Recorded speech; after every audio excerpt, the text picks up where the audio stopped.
Chapter 779. The next morning, we took a bus to the National Forest Park of Qingqiu Country. Then, we continued in the direction of Qingqiu Country. It had been a few months since I left Qingqiu Country. That time, I was looking for the 7-star mugwort and sent Yao Yao back to Qingqiu Country. Yao Yao had almost become a sacrificial offering.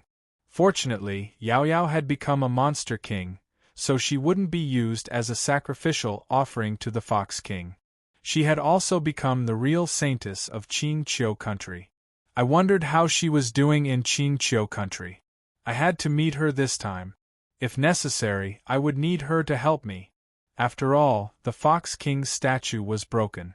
It was hard to say if my identity as the god's messenger was still useful. As soon as we reached the peak of Green Dragon Mountain, an old man appeared in front of us and blocked our way. However, he seemed to recognize me. He hurried to greet me. "God's messenger, why are you here?" Hearing that, I understood. The old man was also a monster fox of Qingqiu Country. However, I had never seen him before.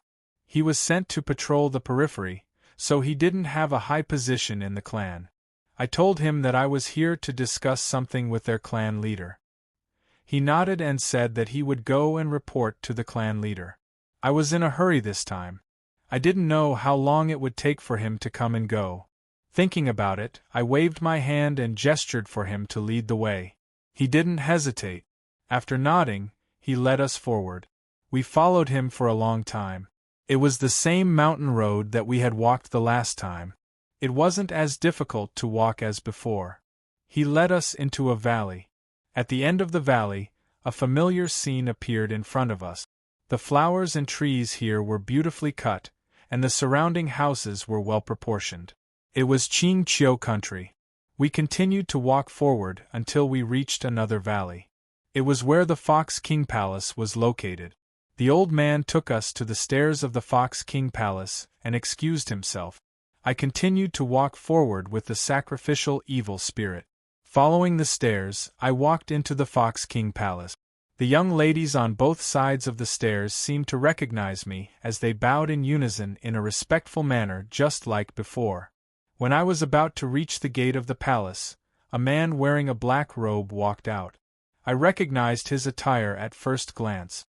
He was none other than the high priest of the Green Hill clan that I had met last time. Seeing me approach, the black-robed high priest hurriedly came forward and bowed in greeting. "I didn't know that God's envoy was coming. Please forgive me for not going out to greet you." I waved my hand and told him that it was fine. I then asked if the chief was in the hall as I had important matters to discuss with her. The high priest nodded in response before stepping aside to let me in. As soon as he entered the palace, he saw the patriarch sitting on the throne with his eyes closed. Perhaps she sensed my arrival. She slowly opened her eyes, stood up and said to me, "May I know why the god's envoy has come here?" Her words and actions didn't seem to welcome me, which made me a little unhappy. Although I didn't expect her to be as respectful to me as the high priest, I didn't expect her to be so cold to me. In any case, I'm the divine emissary of the Green Hill clan. Don't you have the basic respect? Could it be that she was still brooding over what happened last time? I didn't reply but stood on the spot and stared at her.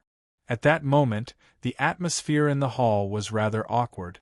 The high priest seemed to have sensed the strange atmosphere and hurriedly tried to smooth things over.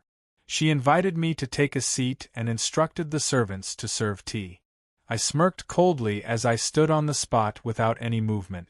Seeing that, the high priest remained silent for a moment before walking to the front of the Fox clan's leader and whispering something into her ear. The Qingqiu clan's leader, who was initially unwilling to budge, frowned after hearing the high priest's words. However, she didn't continue to argue with me and shifted her gaze. After the high priest returned to my side, the Qingqiu clan's leader finally lowered her stance and bowed to me. Seeing that she had backed down, I didn't have any reason to be arrogant anymore. After nodding slightly, I sat down with the evil sacrificial spirit. Due to the previous incident, there was no movement in the hall for a while after I sat down. After I took a sip of tea, the Qingqiu clan's leader asked, "May I know why the god's envoy has come?" I had originally wanted to resolve the matter regarding the monster pellet as soon as possible. However, judging from the previous situation, the Qingqiu clan's leader might not agree to it. Thus, I changed my statement and said that I had come to visit Yao Yao on behalf of her parent. When the Qingqiu clan's leader heard me mention Yao Yao, her expression changed slightly. She seemed to have something to say, but she held it back. I frowned. Why did she have such an expression? Could it be that something had happened in the Qingqiu clan in the past few months? I asked, but I swallowed the words that were on the tip of my tongue. Judging from her attitude, she might not tell me the truth. I should wait until I see Yao Yao and ask her personally. With that thought, I urged the Qingqiu clan's leader to inform Yao Yao. The Qingqiu clan's leader didn't beat around the bush and immediately ordered someone to invite Yao Yao over. After a while, I sensed Yao Yao's aura before she appeared. I was delighted at first, but immediately frowned. It wasn't that something had happened to Yao Yao, but that her current aura was a little too strong. If it wasn't for the fact that I had interacted with Yao Yao for a period of time and were very familiar with each other, I wouldn't have dared to confirm that such a strong aura was being emitted from her. I couldn't even determine her current cultivation realm. Could it be that her power had already surpassed mine? While the others weren't paying attention, I asked the sacrificial evil spirit in a low voice. He told me that Yao Yao had already reached the middle stage of the Yang God realm. After hearing this news, even though I was prepared, I couldn't help but be shocked. When I had first met Yao Yao, she only had Shi Yao's cultivation realm. After spending some time in the Fatty's monster refining gourd, she had only reached the peak of Shi Yao when she came out. After arriving in Qingqiu country, she had smoothly advanced to the Heavenly Master rank. This speed was unimaginably fast. I didn't expect that in just a few months, she had advanced from the Seal Heavenly Master rank to the middle stage of the Yang God Heavenly Master rank. This cultivation speed was really unbelievable. However, after thinking about it, she was originally from the most noble Tushan clan in the Qingqiu clan. The cultivation talent of the monster clan was directly related to their bloodline. Moreover, when Yao Yao had advanced to the Heavenly Master rank, she had obtained the Fox King's true blood. She had also experienced the training in the monster refining gourd, so her cultivation speed was much faster than others. It was reasonable that she had her current cultivation. While I was thinking, Yao Yao had already jogged into the main hall with a smile. She looked at me in surprise. When the Qingqiu high priest saw Yao Yao enter, he quickly got up and bowed to her, greeting her as a saintess. However, the clan leader, who was sitting on the high seat, didn't move at all. He looked at her coldly, and a trace of sharpness flashed in his eyes. Seeing her expression, I was almost certain that something had happened in Qingqiu country during the time I had been away. Yao Yao and the clan leader had participated in it. Yao Yao waved at the high priest, indicating that there was no need for formalities. She ignored the fox monster clan leader. Instead, she walked to my side and pulled my arm. She whispered, "Big brother Zhou, you're finally here. Yao Yao misses you very much." Hearing this, a smile appeared on my face, and I reached out to touch her head. It seemed that after Yao Yao's bloodline had awakened, she was much more cheerful than before. For a moment, the main hall became a place for me and Yao Yao to exchange pleasantries. The clan leader couldn't stand it anymore, so he coughed a few times on his seat. This movement interrupted Yao Yao's words, but she didn't get angry. Instead, she pulled my hand and walked out of the main hall, saying that she wanted to bring me around Qingqiu country. Before leaving, I intentionally took a glance at the clan leader of Qingqiu country. At that moment, she didn't hide the gloominess on her face. We left the Fox King Palace and walked towards a small path.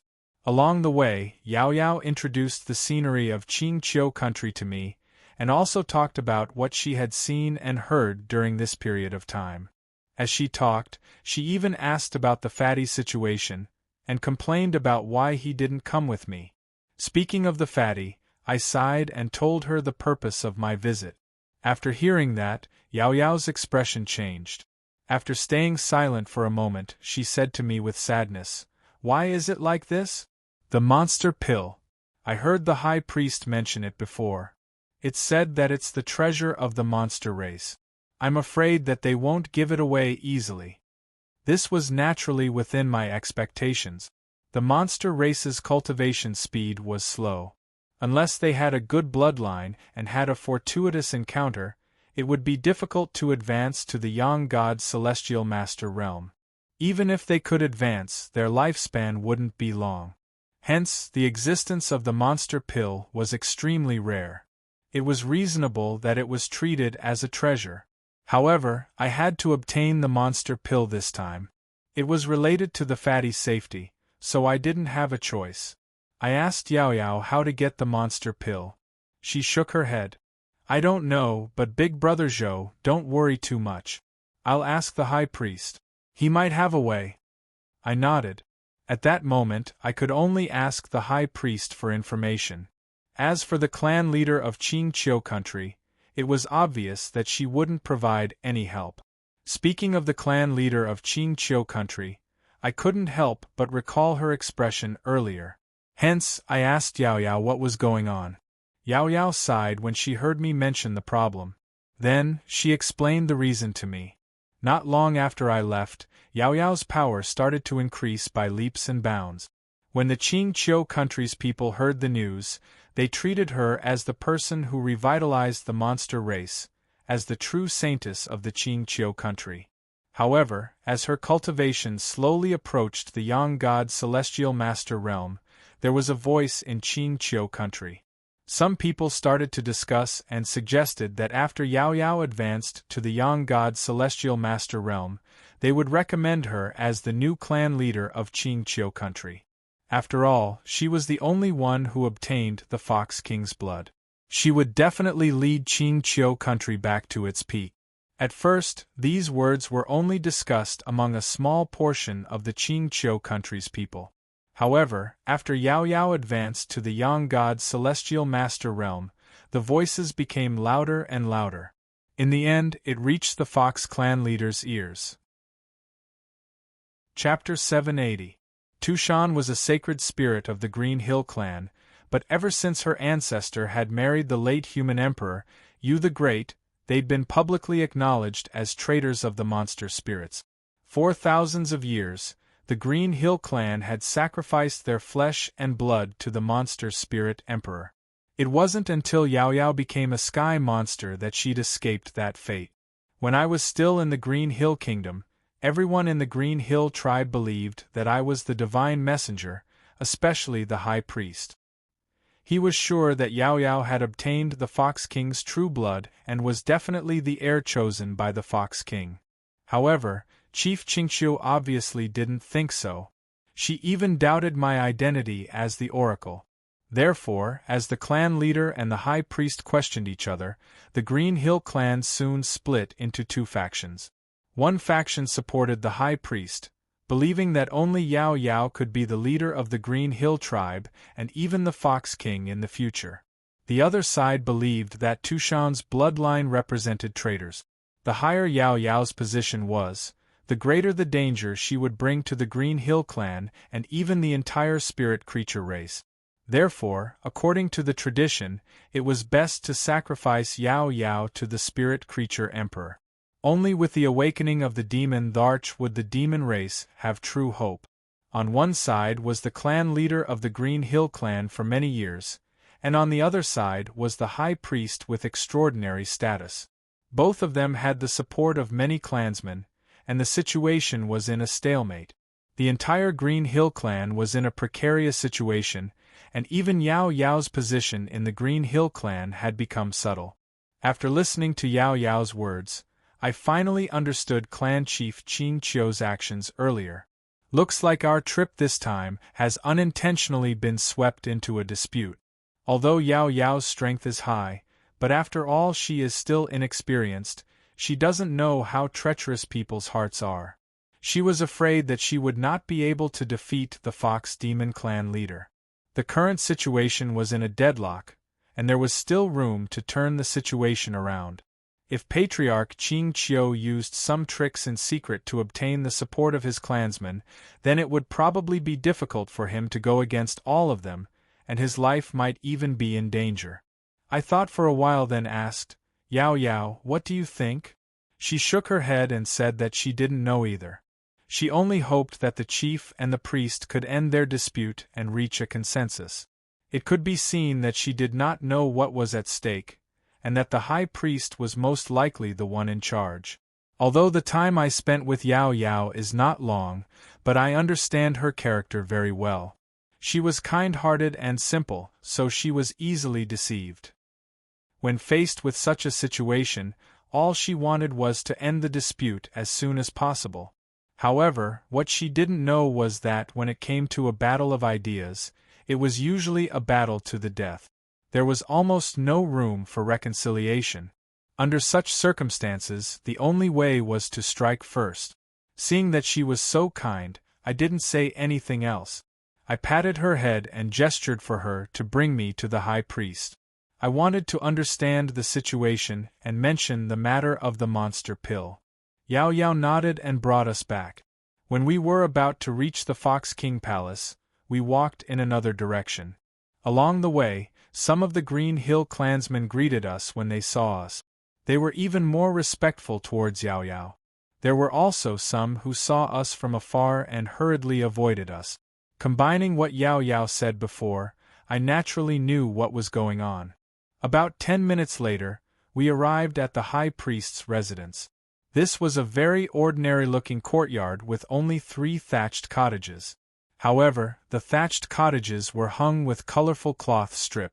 We had passed by many courtyards on our way, but it was the first time we had seen such decorations. From Yao Yao, I knew that such decorations were unique to the high priest's residence.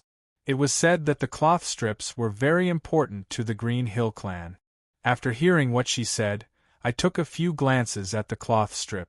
However, I didn't see anything special about them. On the contrary, the evil sacrificial spirit stood at the side.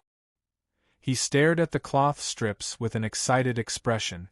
When I asked him the reason, he paused and replied, "There is a wild aura on this item." I nodded.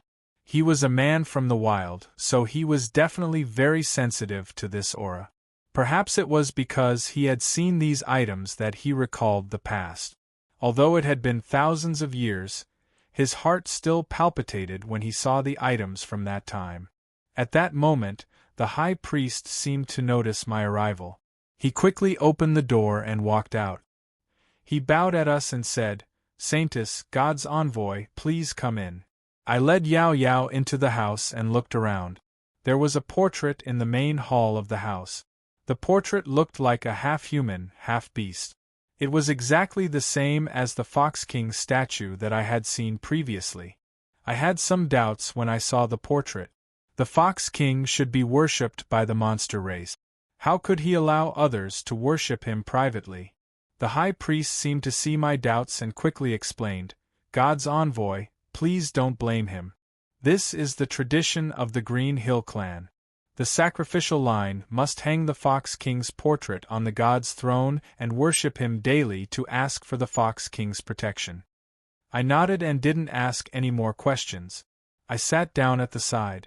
The high priest seemed to live alone. He boiled water and made tea himself.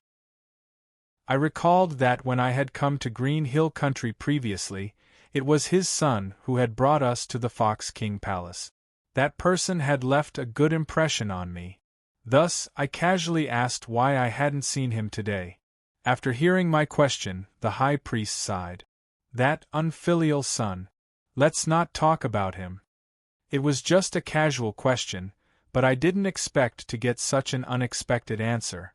Could it be that there was some animosity between the father and son?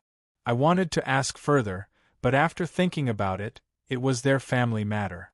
With my identity, it wasn't appropriate for me to ask about it. Thus, I didn't mention it again. After exchanging pleasantries, I went straight to the point and asked the high priest. When I was in the Fox King Palace, I saw that the Green Hill clan leader was unhappy. He seemed to be disgusted with me. I don't know the reason, but I hope that the high priest can tell me. I didn't tell him that I had found out the reason from Yao Yao.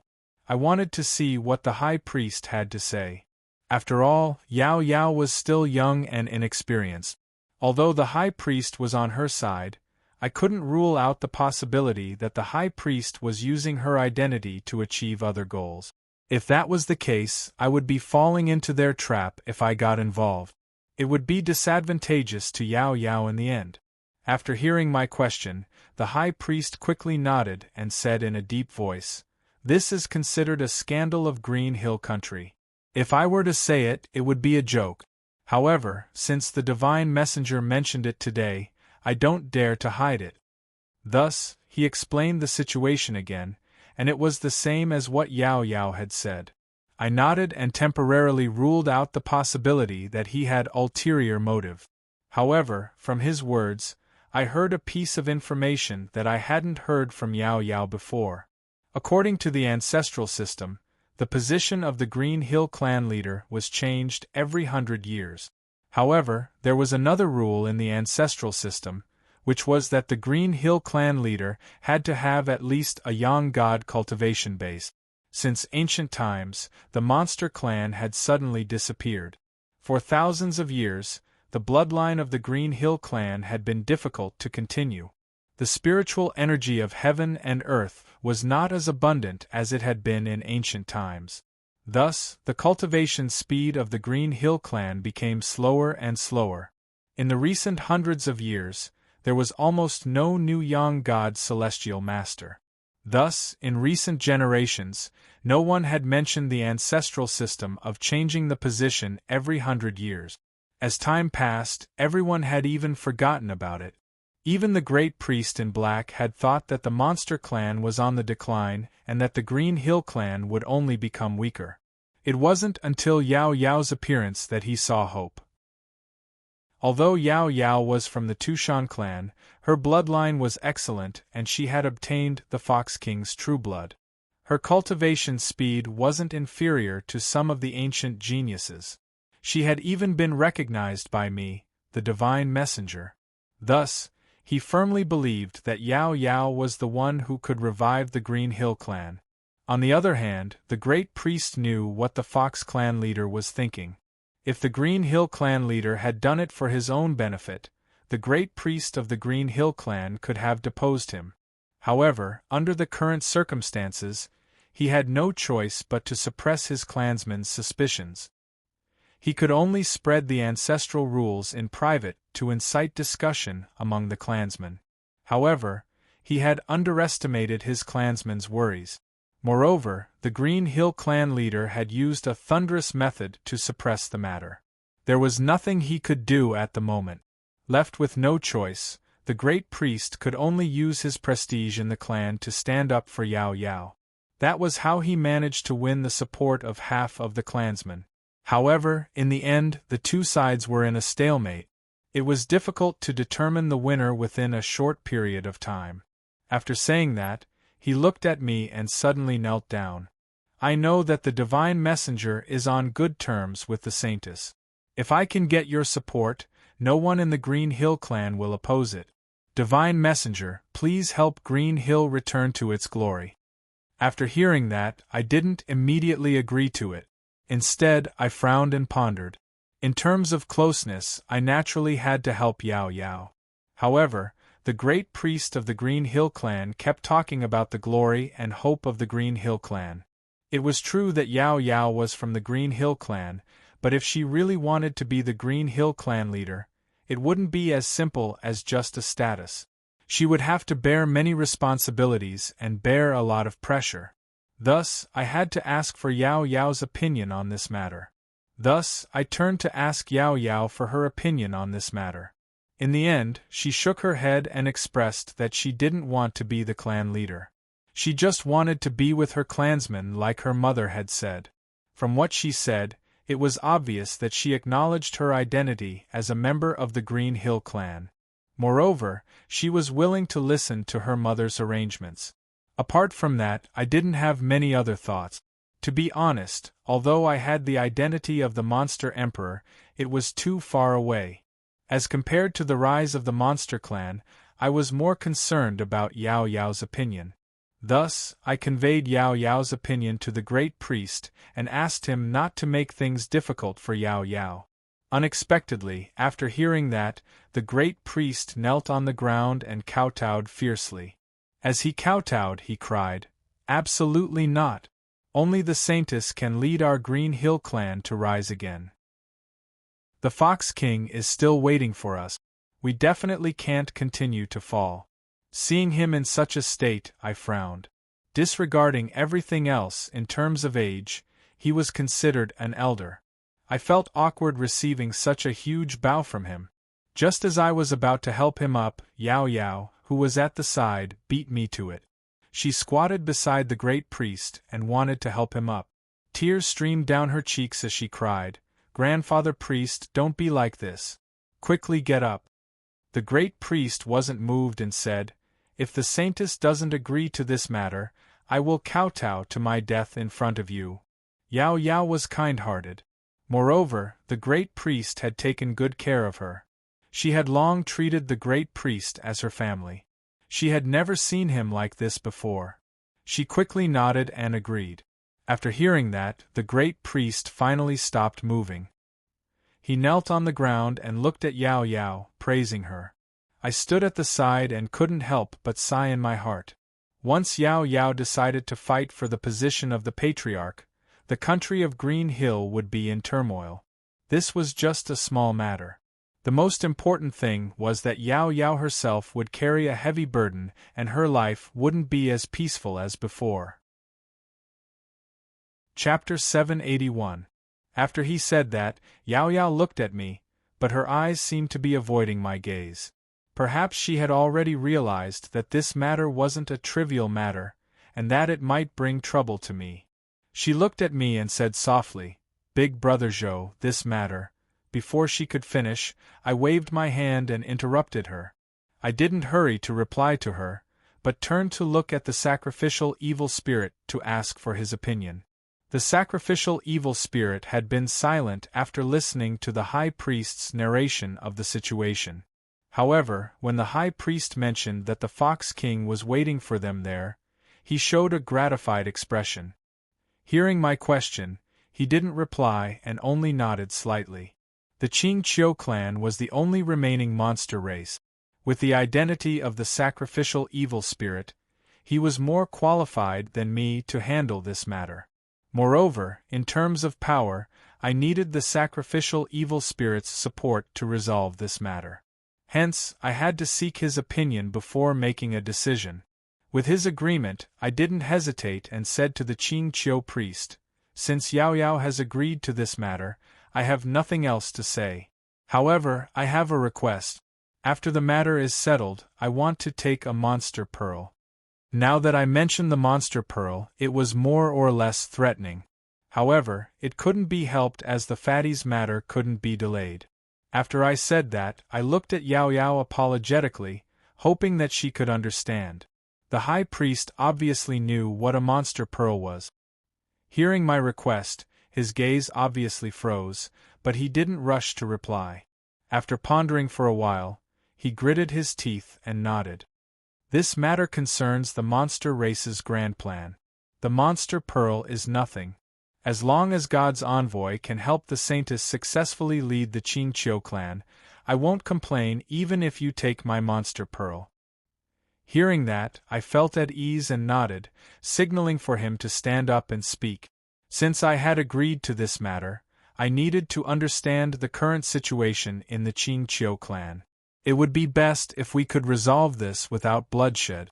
With the sacrificial evil spirit around, although I wasn't worried about any unforeseen events, the Qingqiu clan was still a monster race. Unless it was absolutely necessary, I wasn't willing to use a method that would cause both sides to suffer. I believed that the sacrificial evil spirit and Yao Yao were the same. I told him what I was thinking. After hearing what I said, the high priest nodded in agreement. Then, he explained the situation to me in detail. The Qingqiu clan leader had been in power for several hundred years, and her position in the Qingqiu clan was not inferior to the high priestess at all. Moreover, she had also developed her own forces over the years, and there were more than 10 clansmen who had reached the Celestial Master realm. He's only at the Seal Heavenly Master realm. He doesn't even think much of me, much less an evil spirit. However, what puzzled me was that as far as I knew, the Qingqiu clan's bloodline was limited, and it was extremely difficult for them to cultivate to the Heavenly Master realm. In the vast Green Mountains country, there were at most 20 to 30 people above the Celestial Master realm, including Yao Yao, the Patriarch, and the High Priest. Since there were more than 10 Seal Heavenly Masters in the clan leader's faction, it meant that she controlled the majority of the clan's power. Moreover, she had been in charge of the Green Hill clan for hundreds of years. Even the High Priest had said that her prestige was no less than his. Among the ordinary clansmen, there should be a majority who supported the clan leader. I couldn't help but feel puzzled. Under such circumstances, why didn't the Qingqiu clan leader take action?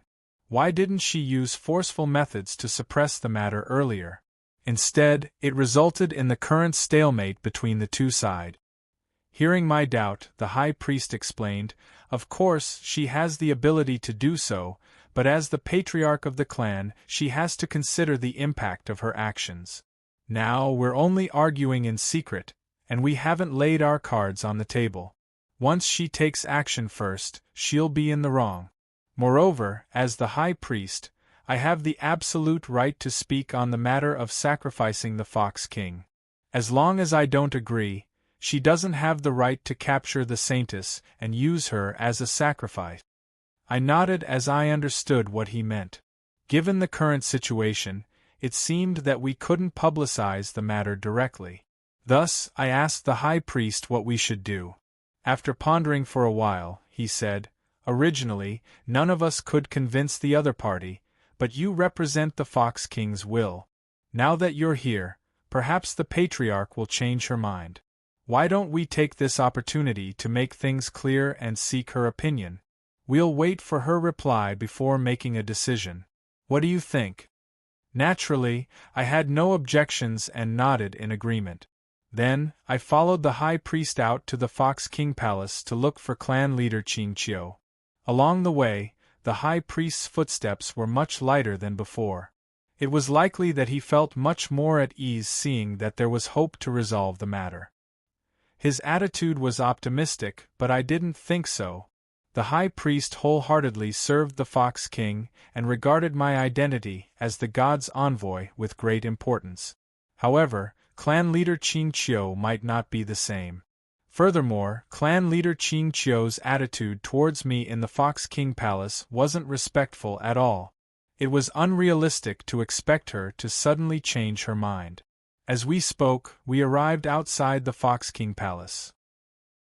At that moment, a servant girl stopped us and said that the clan leader was discussing important matters with the elders inside, and had specially instructed that no one was to enter.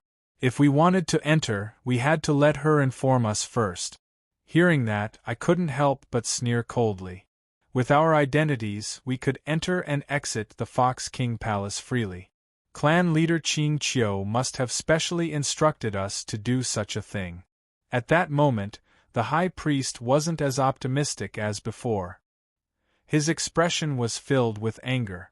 Just as he was about to flare up, I extended my hand to stop him. Since we were here to discuss matters, then we should hold a discussion attitude. Furthermore, no matter what clan leader Qingqiu's final decision was, I was confident that I could resolve the matter, so there was no need to rush. We waited on the spot for a full 5 minutes before the palace door slowly opened. 5 to 6 elders in plain robes walked out. All of them had the cultivation of a celestial master, so they must be the elders that the servant girl had mentioned.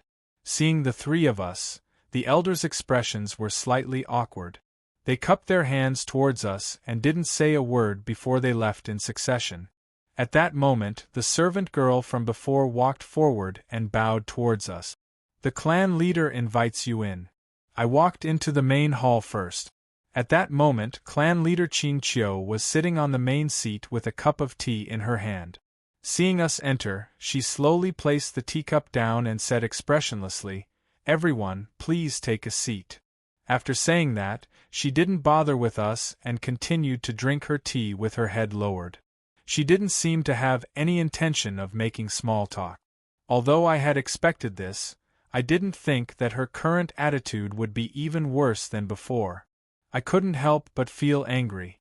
However, now wasn't the time to shed all pretense of cordiality. Just as I was about to take the initiative to speak, clan leader Ching Chiu finally stopped drinking her tea and asked indifferently why we were here. At the same time, there was a hint of mockery in her eyes. She seemed to be completely fearless. I didn't know if she had found some way to deal with us during the discussion with the elders. Seeing her expression, I didn't have much hope in the first place. At that moment, I felt that there was no meaning in discussing matters anymore. The high priestess also seemed to sense that something was wrong. After a moment of silence, she stood up with a solemn expression and replied, "We've come this time to discuss with the clan leader about the candidate for the next clan leader." The moment she opened her mouth, she directly made the matter clear. Hearing that, clan leader Ching Chiu didn't get angry. Instead, the mockery on her face intensified. She slowly replied, "High priestess, why do you say that? The position of the clan leader hasn't changed in 100 years. Of course, I will continue to lead the Ching Chiu clan. Does the high priestess have someone else in mind?" After saying that, her gaze finally carried a bit of cold light. The high priestess wasn't afraid at all. She raised her head and stared at her. The Ching Chiu clan has a rule that the position of clan leader will change every 100 years. Now is the time for the change. Clan leader Ching Chiu snorted. "You're the high priestess of our clan. Don't you know that only people with the cultivation of Yang God's celestial master can take the position of clan leader? In the entire Ching Chiu clan, only you and I have the cultivation of Yang God's celestial master.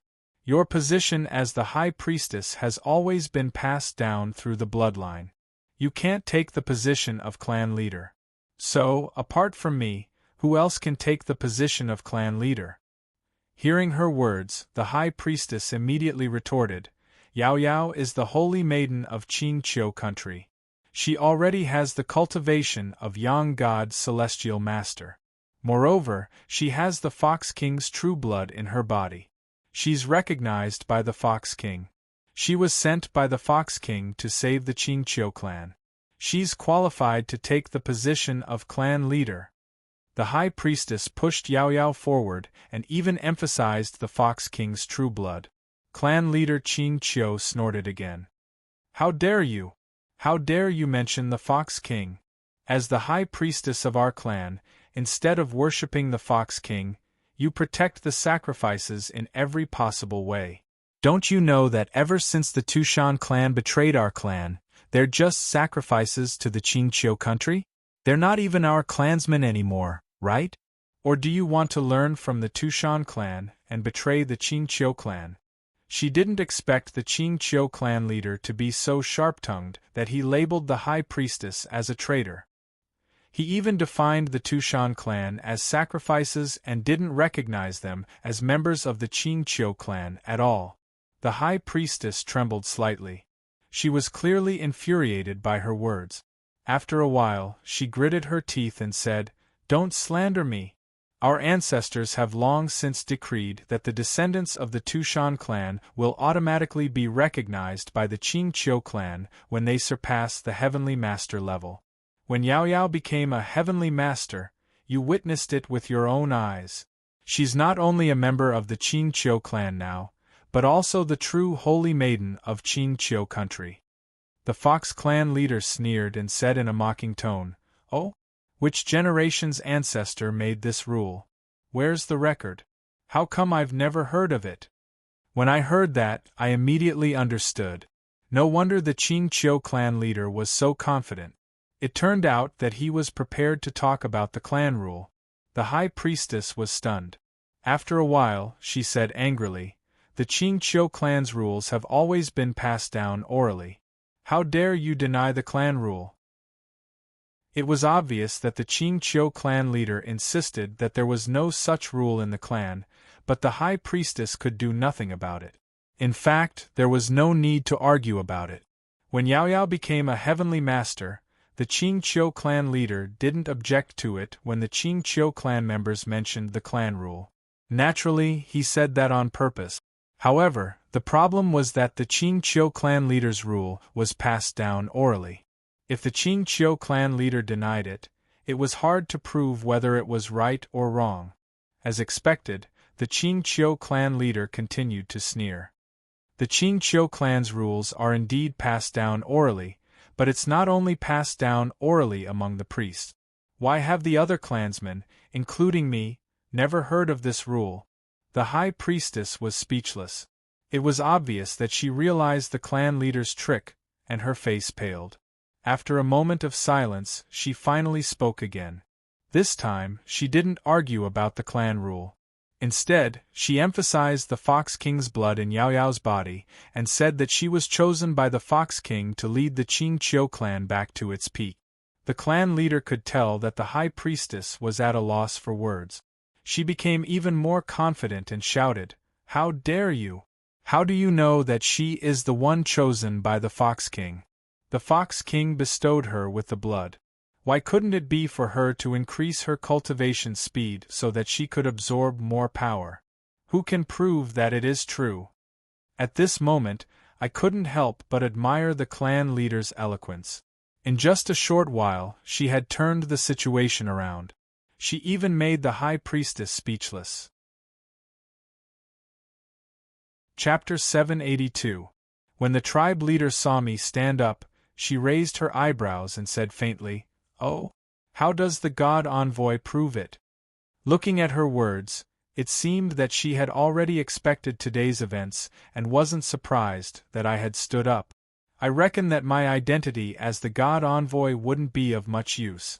With the current situation, there might only be a chance if I lured the Fox King out.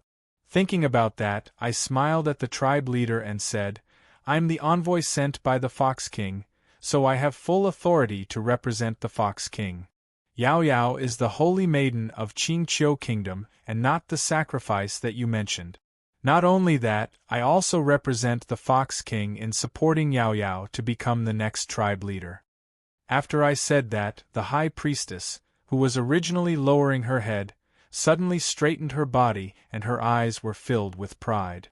The tribe leader's face was about to freeze as she glared at me fiercely, as though she wanted to skin me alive. She clenched her fists so tightly that the veins on her hands were bulging. At that moment, the evil sacrificial spirit that hadn't made a move by my side lifted her head and looked at her. The tribe leader might have sensed that the evil sacrificial spirit's power wasn't ordinary and that she wasn't her opponent. Moreover, I had the identity of the god envoy. If she were to make a move on me, it would mean that she was rebelling against the Fox King. By then, the Qingqiu tribe wouldn't be able to tolerate her. She hesitated for a long while before slowly loosening her fist. She avoided talking about the Fox King and started to make a fuss about me. There's no way to verify what the god envoy said. Furthermore, you have a close relationship with Yao Yao, so you'll definitely side with her at such a crucial moment. So, can I assume that you're just making up your story? I didn't expect that she would still be quibbling. I didn't give her any face and said coldly, "How dare you? Could it be that you dare to go against the Fox King's orders?" After hearing what I said, the tribe leader's expression darkened and she pouted. "I don't dare."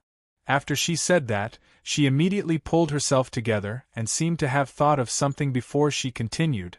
However, since the god envoy said that it was the Fox King's orders, could the god envoy please take out the Fox King's order and announce this directly? Otherwise, what you said previously can only be considered as your side of the story. Our Qingqiu tribe has an important mission and the current situation is even more severe, so we definitely can't trust others so easily. After listening to him, I couldn't help but feel startled. I had never heard the sacrificial evil spirit or the high priest mention anything about the Fox King warrant. Could it be that she's deliberately trying to make me panic? I immediately walked toward the sacrificial evil spirit and whispered, "Is it true?" After getting his confirmation, I looked a little embarrassed. She then asked him if he had the warrant, but he just shook his head and didn't say anything. On second thought, perhaps the evil sacrificial spirit had the token on his own body, but his body had been destroyed. At this time, he was only attached to the little zombie, so it was normal that he didn't have the token. Looking at the high priest's expectant gaze, it was not difficult to tell that he did not have the warrant on him. I had thought that I could save the situation by bringing out the Fox King, but I hadn't expected that I would end up smashing my own feet with a rock. Moreover, she claimed that this was for the demon race's mission, which pushed her to an extremely high position. It seemed like it would be very difficult to overthrow her. At the moment, I couldn't think of a reasonable rebuttal, so I stood rooted to the spot for a long time. The tribe leader saw that she had the upper hand and that I was speechless, so she hastily chased after me and continued, "Since the god's envoy can't take out the Fox King warrant, then the previous words don't count." After she said that, she looked at me with a smile and continued, "Ever since Yao Yao appeared in our Qingqiu kingdom, I realized that the Qingqiu tribe had reached a moment of life and death. I didn't expect that she had advanced to the Yang God's celestial master rank. Our Qingqiu kingdom definitely can't tolerate her. So, before you all came, I had already discussed with the elders to resolve the matter. However, in consideration of the god's envoy's reputation, I changed my decision at the last minute. I won't harm Yao Yao's life, but I will use a secret technique to abolish her cultivation and expel her from Qingqiu kingdom. She will never be able to step into Qingqiu kingdom again." At that moment, she was displaying the authority of the tribe leader and didn't allow for any rebuttal. It was obvious from her words that she didn't want to completely fall out with me. Of course, I knew that it wasn't because of my identity as the god's envoy, but because she was afraid of the sacrificial evil spirit around me. However, I didn't know what the secret technique she was talking about was. If something went wrong during the process, I was afraid that it would be difficult to guarantee Yao Yao's safety. Thinking about that, I slowly approached the high priestess and asked about the secret technique that the tribe leader had mentioned. The high priestess seemed to know that there was no hope of turning the situation around today, so she sighed and explained to me. According to him, the secret technique was passed down by the tribe leader of each generation. It was a method used to punish the tribe members. However, the process was very dangerous, and the person being punished was in extreme pain. It was worse than having their tendons pulled out and bones pulled out. If one's willpower wasn't strong enough, it was very likely that they would lose their life.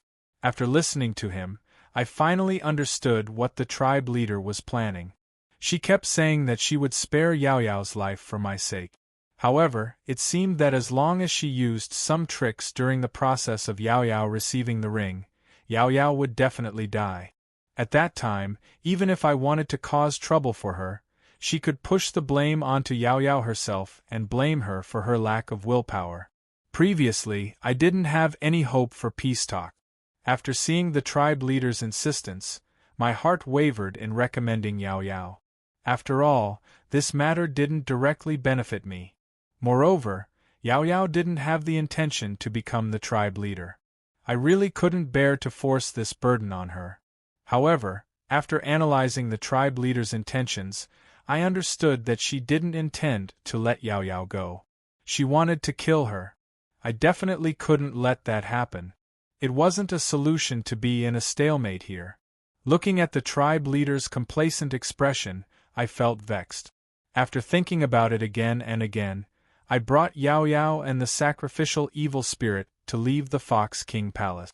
The high priestess wanted to stop me, but the words were stuck in her mouth for a long time. In the end, she sighed and followed after me. After exiting the Fox King Palace, the High Priestess kept sighing behind me and muttered something. After muttering to himself for a while, he trotted over and knelt down in front of me. With an anxious expression, he said, "Lord God's envoy, you must save the Saintess. You can't let the Patriarch cripple her cultivation." How could I not understand the meaning behind it? But besides taking Yao Yao away from the Green Hill country, there was no other way. However, Yao Yao refused to leave. It seemed that if I wanted to turn the situation around, I would have to find another way. Fortunately, the tribe leader didn't use force. Perhaps she wanted to wait for me to understand the situation and retreat. After helping the High Priestess up, I told her my thoughts and asked her if she had any weakness as the tribe leader. At present, we couldn't make the first move. Firstly, we had no reason to attack her. Secondly, once we made a move, it would definitely cause internal turmoil in the Green Hill country. At that time, a bloody battle would be unavoidable. Yao Yao and the sacrificial evil spirit didn't want to see such a situation. After listening to my words, the High Priestess hesitated. It seemed that she was thinking about something. This kind of matter couldn't be rushed, so I brought everyone to the High Priestess' residence. After entering the house, the High Priestess bit her lips and sighed softly. It seemed that she had made a decision in her heart. He shook his head and said, "The tribe leader has been in power for hundreds of years. During this period, she hasn't made any wrong decisions. However, I do know something about her. If this matter is made public, she will definitely not have a chance to rise again." I was delighted and hurriedly asked what it was about. After listening to my words, he looked embarrassed. Could it be that this matter was related to him? Without waiting for me to speak, the High Priestess sighed softly and told me about this matter. Ever since the tribe leader knew that the High Priestess wanted to elect Yao Yao as the next tribe leader, he was somewhat resentful. However, the High Priestess had a high status in the Green Hill country. Moreover, she was also a young god's celestial master. Her strength was comparable to the tribe leader. Thus, the tribe leader couldn't do anything to the High Priestess. She could only compete with him secretly. However, this wouldn't last long. Moreover, in the past few months, Yao Yao's strength had already broken through to the middle stage of young god's celestial master. With this speed, she would soon surpass the tribe leader. Yao Yao was already a thorn in the tribe leader's side. She had to be removed as soon as possible. However, the High Priestess had always protected Yao Yao. She had even brought up the Fox King. The tribe leader also didn't have a reasonable reason to kill Yao Yao. For a moment, both sides were in a deadlock. However, the longer this dragged on, the stronger Yao Yao's strength would become. The tribe leader believed that when Yao Yao's strength surpassed her, she would definitely use force to snatch the position of tribe leader. After weighing the pros and cons, the tribe leader could only shift her focus to the matter of raising her cultivation. Although her bloodline talent was already excellent in the Green Hill country, it still couldn't compare to Yao Yao. Moreover, due to the change in the Green Hill country's bloodline, after becoming a celestial master, her cultivation speed was very slow. Not to mention the cultivation after becoming a young god celestial master. The tribe leader tried everything she could, but she couldn't raise her cultivation by even a little bit. Just as she was burning with anxiety, the High Priestess' son told her that there was a secret technique that could help her raise her cultivation. This secret technique was passed down by the High Priestess of the Green Hill country. The other tribe members didn't know how to cultivate this secret technique. This secret technique could raise a cultivator's cultivation in a very short period of time, but other than the High Priestess, no one else could cultivate this secret technique. The mission of the High Priestess was to protect the Green Hill country, and this secret technique could only be used when the Green Hill country was in danger. Although the secret technique's effect was obvious, it came at the cost of 100 years of life. The previous generations of High Priestess had never used this secret technique. Firstly, it wasn't a matter of life and death for the Green Hill country, and secondly, due to the bloodline restrictions, her cultivation was not high. Even if she used the secret technique, she couldn't raise her cultivation by much. Therefore, this secret technique was gradually shelved. When the tribe leader learned of this, she didn't hesitate to ask the high priestess son to tell her how to cultivate this secret technique. She was already a late-stage young god celestial master. If she could raise her strength to the rush realm through this secret technique, her lifespan would be greatly extended. Losing 100 years was nothing. However, the high priestess son had his own plans. Of course, he wouldn't hand over the secret technique so easily. Instead, he put forward a condition in exchange. Speaking up to this point, the high priestess looked a little embarrassed. Her words were very vague, and she seemed to be hesitating. From his appearance, I could guess that the condition wasn't anything good. However, in order to understand the situation, I still had to ask. After listening to my words, the high priestess sighed softly. My unfilial son has been in love with the tribe leader for a long time, so he used this as a reason to let the tribe leader marry him. However, the tribe leader didn't agree immediately. She only said that she would consider this matter after the matter was done. Chapter 783. After all, the child was too young, or perhaps he was blinded by love. The patriarch had lived for nearly 1,000 years and had never had a partner. From this point, it could be seen that either she didn't care about love like ordinary women, or she was picky and hadn't met anyone she liked. Wanting to trap her firmly with just a secret technique was simply wishful thinking. Moreover, the patriarch was shrewd, and his methods must be very tough. If it weren't for the fact that she hadn't completely fallen out with the high priest, the child wouldn't have survived until now. As for her saying that she would consider this matter after the matter was settled, it was just a temporary measure. If she waited until her strength increased and once she solved Yao Yao's matter, the high priest wouldn't be able to stop her. Perhaps she could take the opportunity to eliminate the high priest. At that time, killing the child would be a piece of cake. The high priest might have thought of this as well, as he lowered his head and sighed. After today's detailed discussion, it seemed that the patriarch was determined to use force to suppress this matter. If it really came to that, it wouldn't affect her too much even if the matter of the patriarch secretly learning the high priest's secret technique was made known to the public.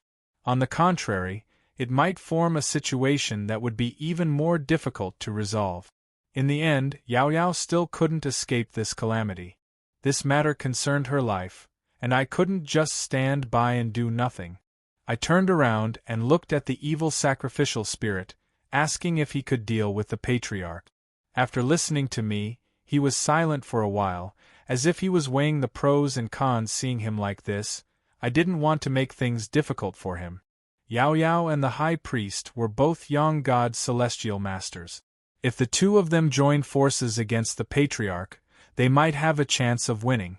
Although my cultivation wasn't as good as theirs, my real strength couldn't be underestimated. I might not have the confidence to deal with the patriarch, but I was confident in dealing with the elders. The evil sacrificial spirit didn't say anything for a long time, so I told him what I was thinking and let him know my difficulties. If I didn't solve this matter, I definitely wouldn't be able to get the monster pearl. My last hope of curing the fatty would be gone. The fatty was very important to me. If I really couldn't get the monster pearl, I couldn't guarantee that I wouldn't attack the Qingqiu clan. That was the last thing the sacrificial evil spirit wanted to see. After thinking it over, he said softly, "Fine, we'll do as you say, but I won't harm her life." After hearing his words, I nodded and replied, "Don't worry, I don't have any intentions of killing her. I just want to force her to hand over the position of the clan leader to Yao Yao." Then, I told the high priest that since the chief had secretly learned the secret technique, he was going to take action. Therefore, announcing this matter would not affect the final result at all. What we need to do now is to think of a way to deal with the patriarch's methods. In my opinion, there is no longer a need to act sneakily. We should announce the competition for the Patriarch's position. The clansmen have their own plans.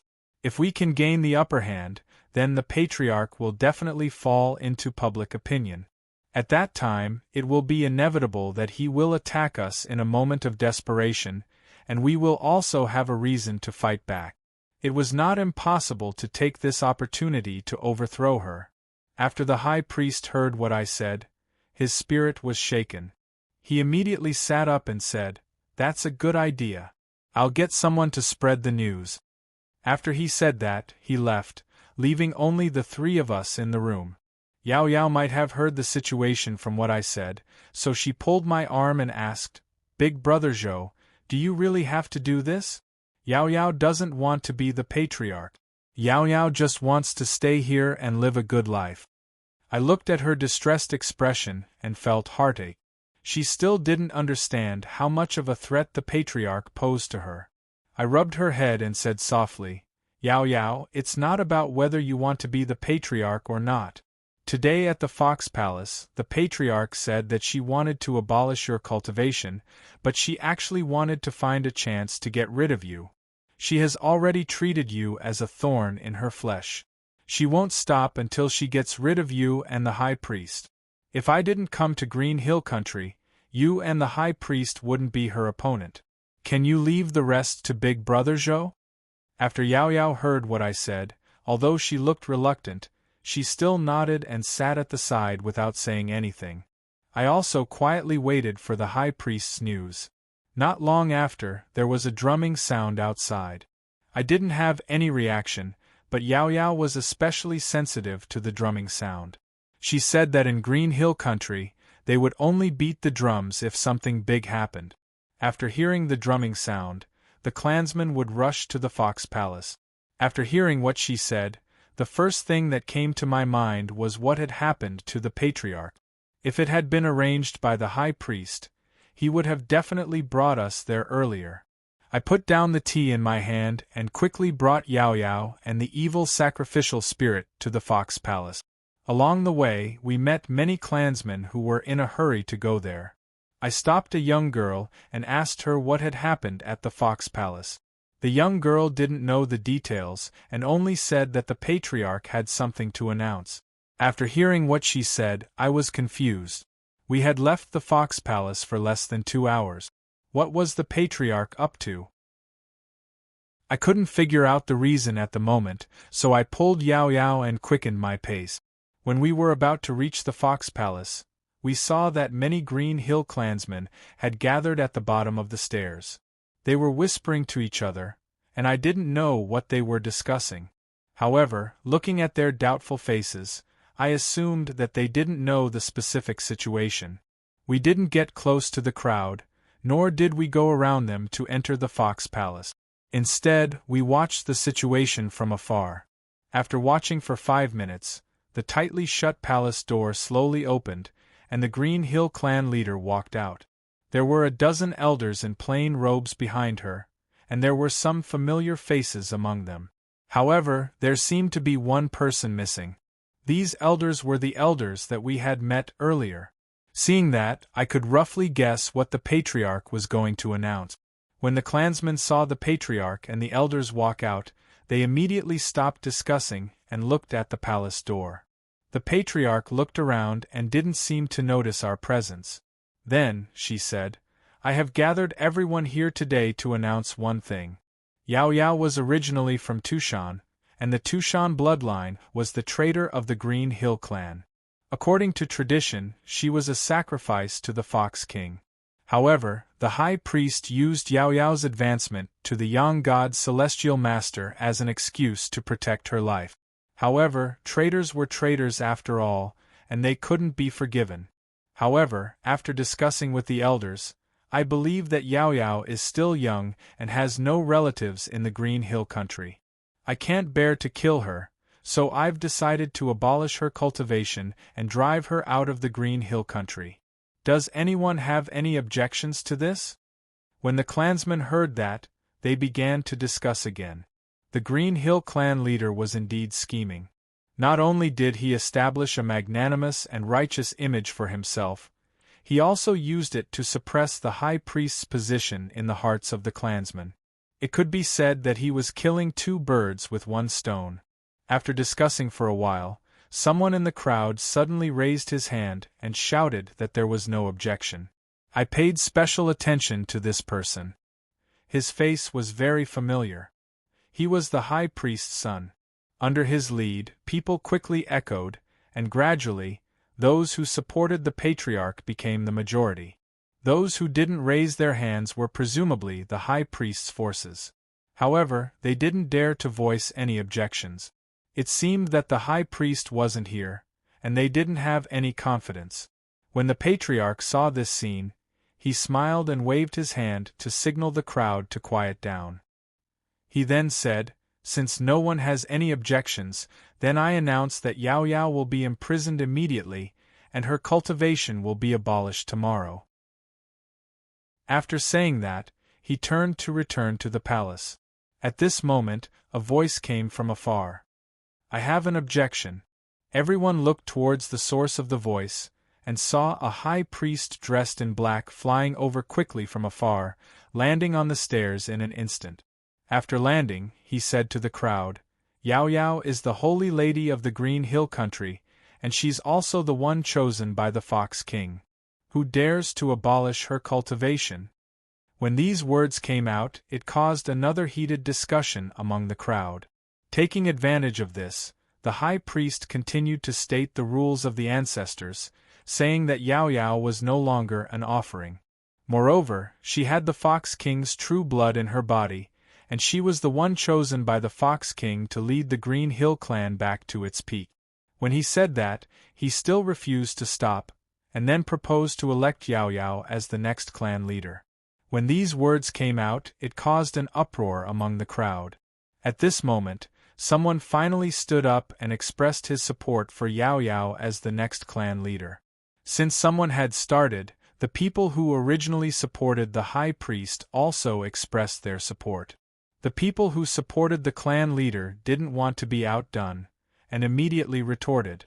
In an instant, both parties were in a stalemate, and the crowd was extremely lively.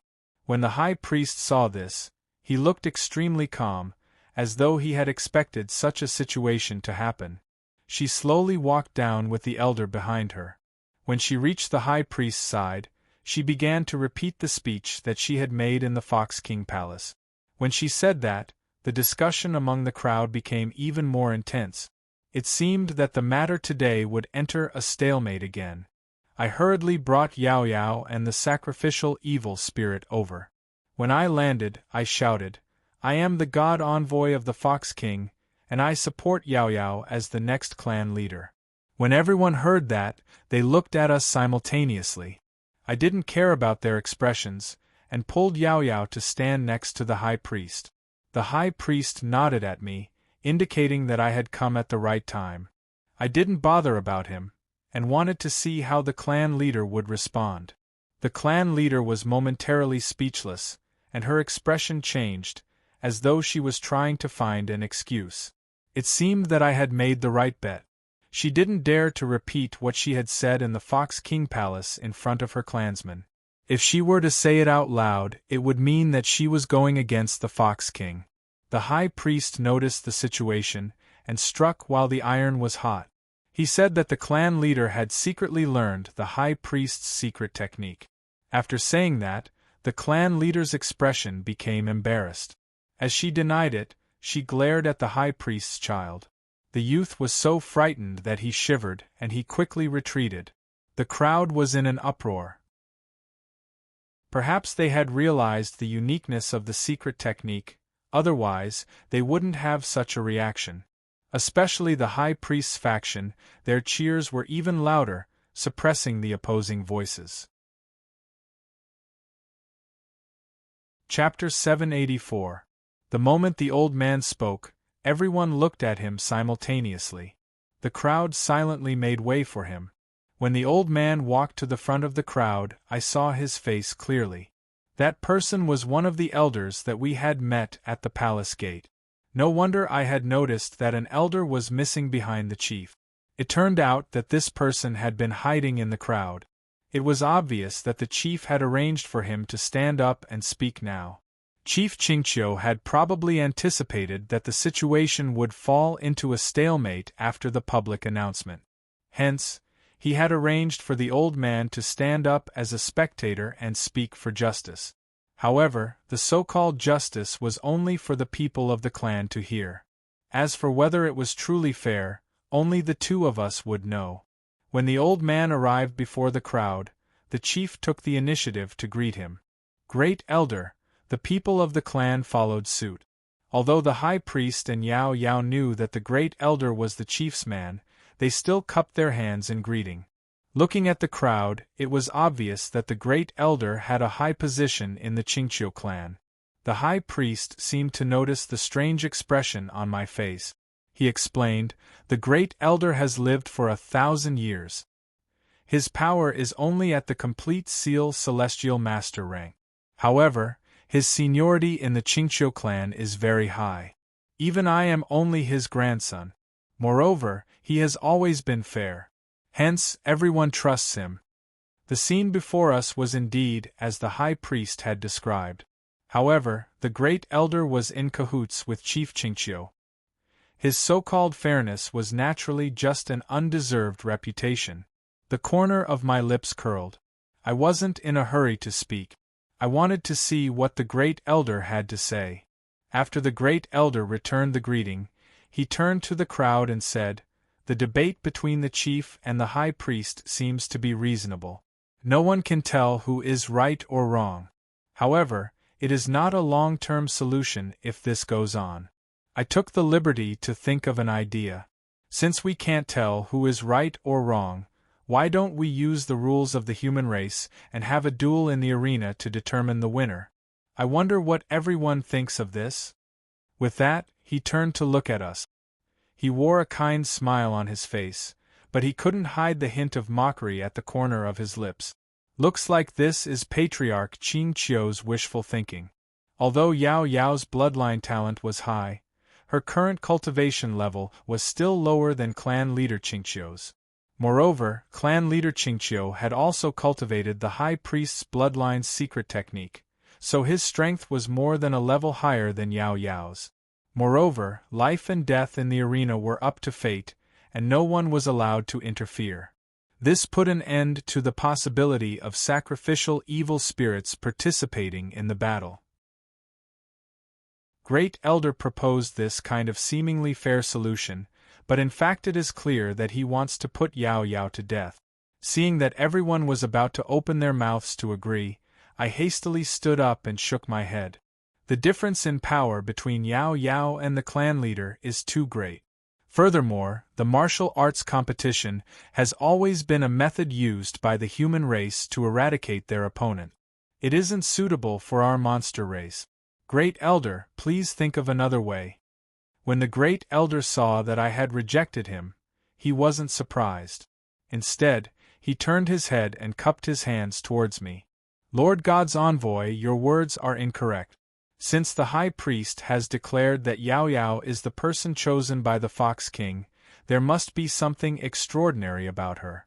There is indeed a slight difference in cultivation between her and the clan leader, but the difference in power can't be determined by cultivation alone. Just like you only seem to have the cultivation of a seal celestial master, but in terms of power, I'm afraid that you won't lose to an ordinary young god celestial master. Hence, this martial arts competition method is the most fair choice." I wasn't surprised by his rebuttal, but I frowned when I heard him speak of my true power. Could it be that the clan leader Qingqiu had specially investigated me? Hearing what the Great Elder said, the Qingqiu clansmen below started to discuss. They should have already realized that if this matter continued to be in a stalemate, it would definitely have a huge impact on the country of Qingqiu. The method that the Great Elder had mentioned could indeed resolve the problem quickly, and on the surface, it seemed to be rather fair. Hence, the two powers that had been arguing earlier had already started to whisper to each other. The situation was already developing in the direction that the clan leader had predicted. Seeing that the situation was getting out of our control, the high priest softly asked me what I should plan to do next. At that moment I was hesitant. Yao Yao naturally wasn't the clan leader Qing Qiu's opponent, but if we were to directly fall out with him, even if we managed to suppress the clan leader Qing Qiu, it would be difficult for Yao Yao to get along with the Qing Qiu clansmen in the future. As I was pondering, the great elder of Qing Qiu had already walked to the staircase. He cupped his hands at the crowd below and said, "Since no one has any objections, this matter is decided. I will be so bold as to let me take charge of this matter. How about we compete here in 3 days?" The clan leader Qing Qiu naturally didn't have any objections and quickly cupped his hands in agreement. After she had confirmed it, all the Qing Qiu clansmen focused their attention on Yao Yao and the high priest. At that moment, the high priest was already looking at me anxiously, waiting for my final decision.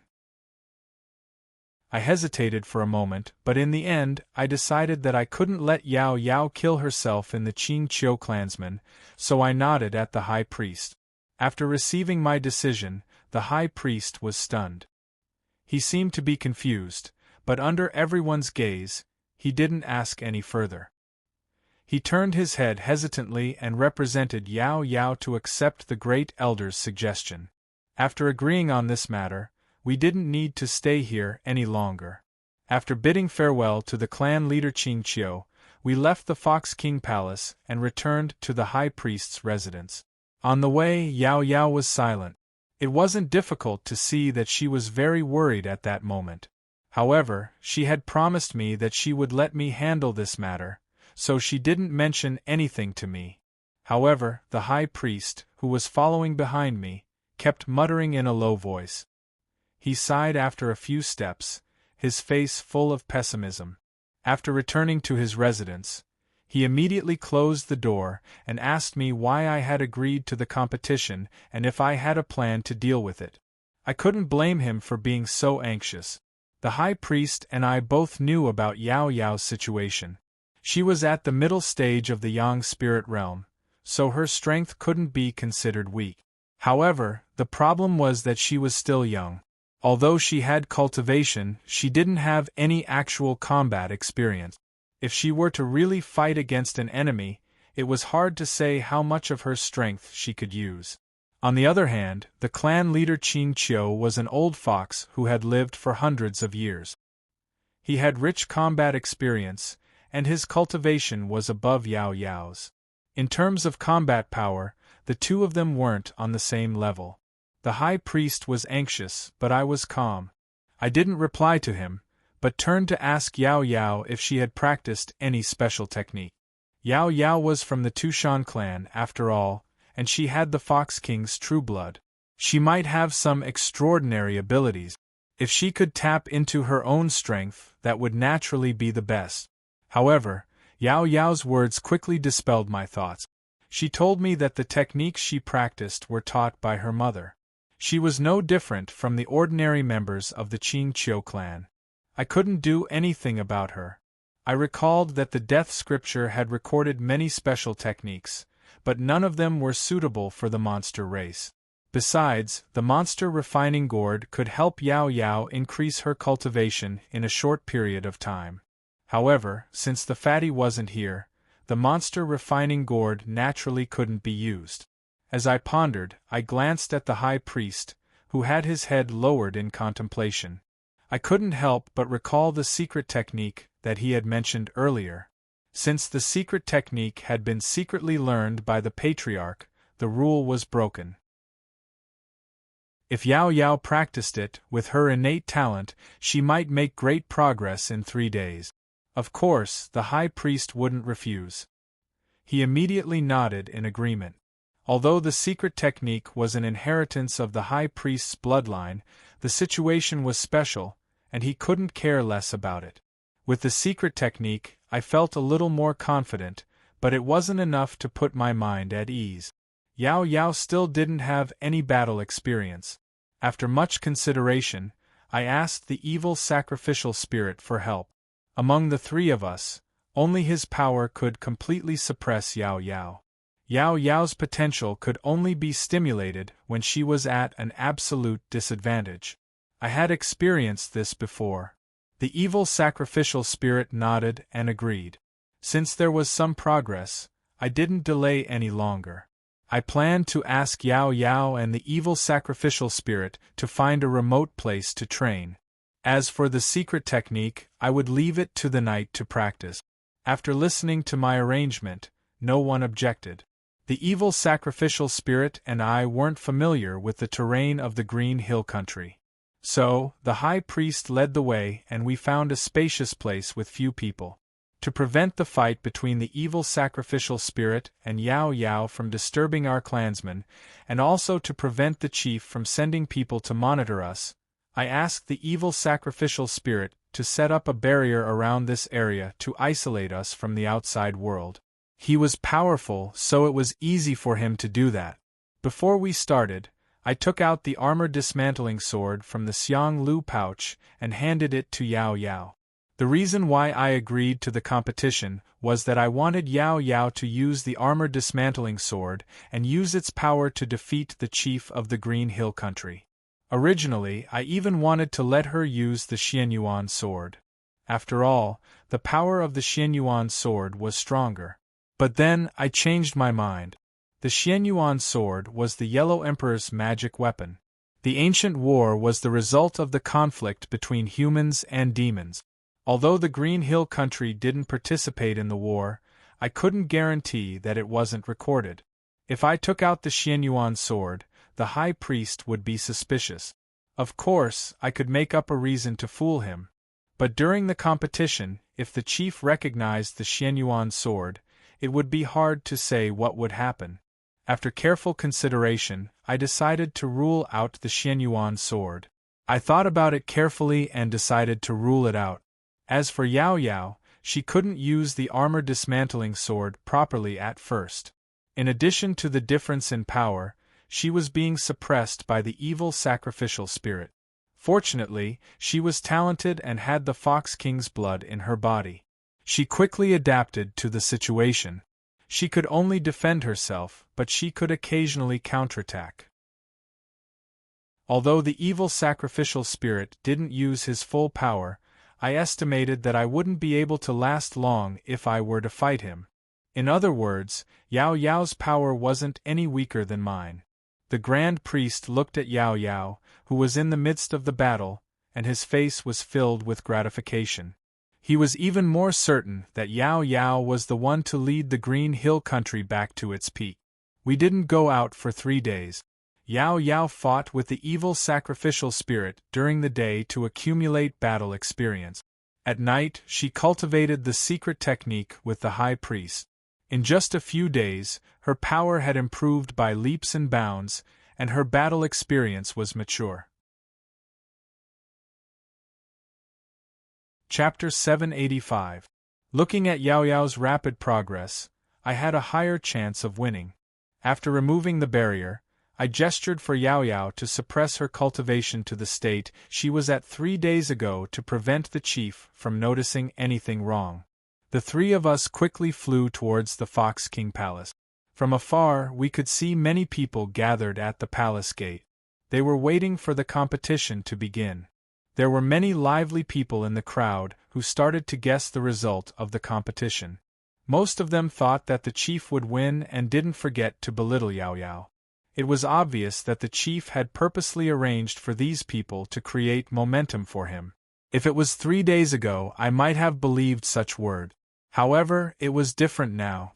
Yao Yao's power was probably on par with the chief. It was hard to predict who would win this competition. When the people saw us rushing over, they quickly made way. I saw that there was already an arena set up in front of the crowd. There were also dozens of chairs placed around it. It looked rather formal. At that moment, the chief and the others had yet to appear.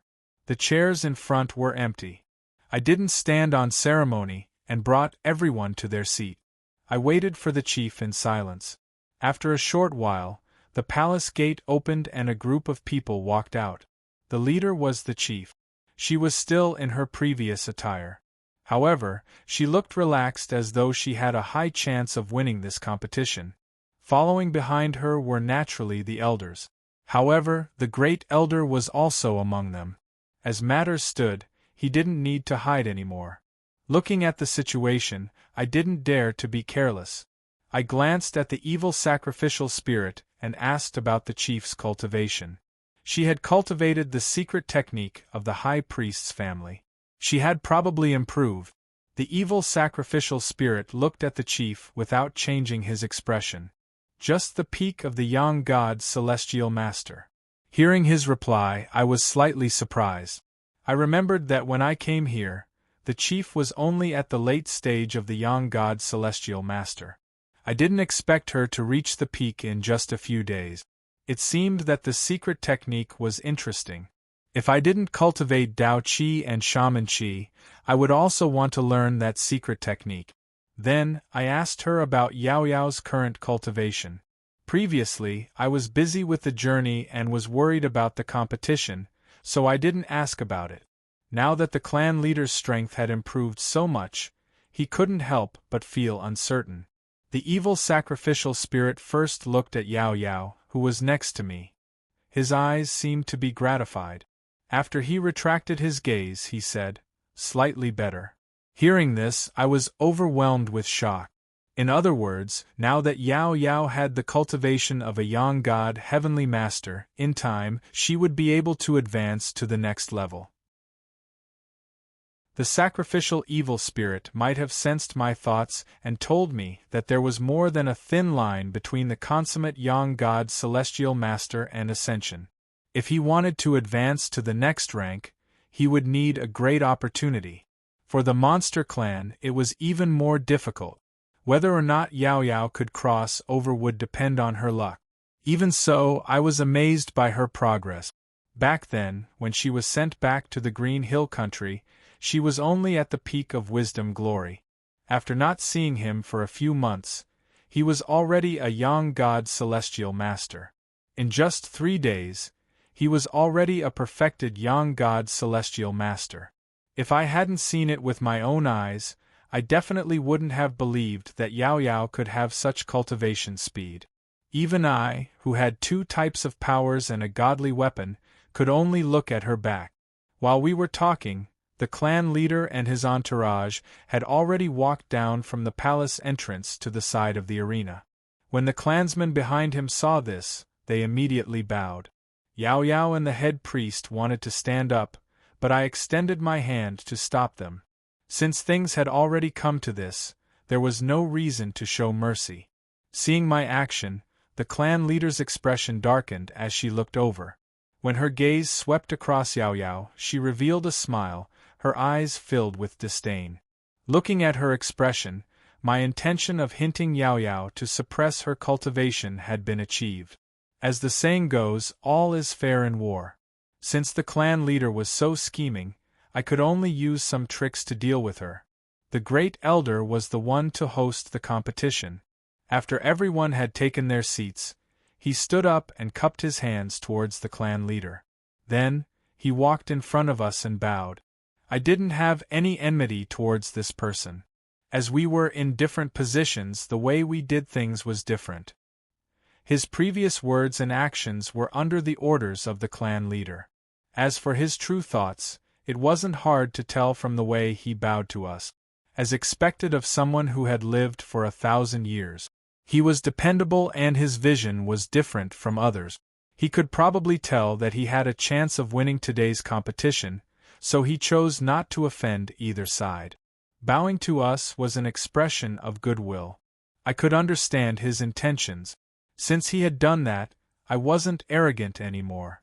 I stood up and returned the greeting. Yao Yao and the head priest did the same.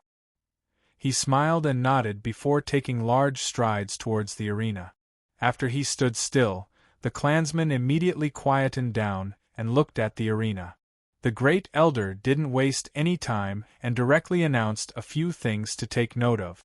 Just as I had predicted, life and death in the arena is determined by fate.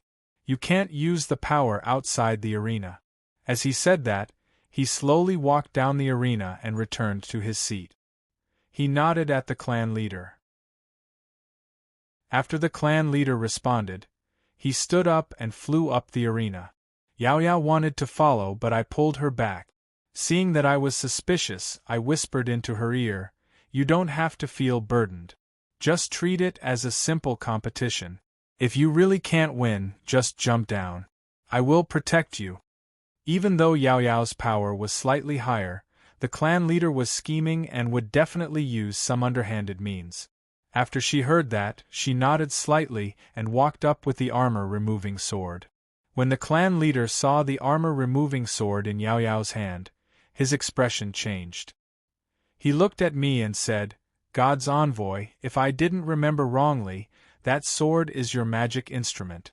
Previously, the Great Elder had already said that you can't use external power. I'm afraid it's inappropriate for you to give her this sword." Seeing that she was making things difficult for me, my expression didn't change. I already had an excuse in my heart. I replied, "That sword is indeed my magic instrument. However, when I came to Green Hill Country, I gave it to Yao Yao. Could it be that the Lord Clan Leader wants me to give her a gift?" After the clan leader heard that, his expression turned gloomy, and he could only give up. He turned to look at Yao Yao and said, "You're just a little girl in the middle stage of the Yang God's Celestial Master stage. You can't hurt me with a broken sword. Today I will kill you, the traitor, and turn your bones into ashes." Facing the clan leader's malicious words, Yao Yao's expression didn't change. She took a stance and was about to face the enemy. The clan leader didn't delay. She shook her arms and the monstrous aura on her body surged.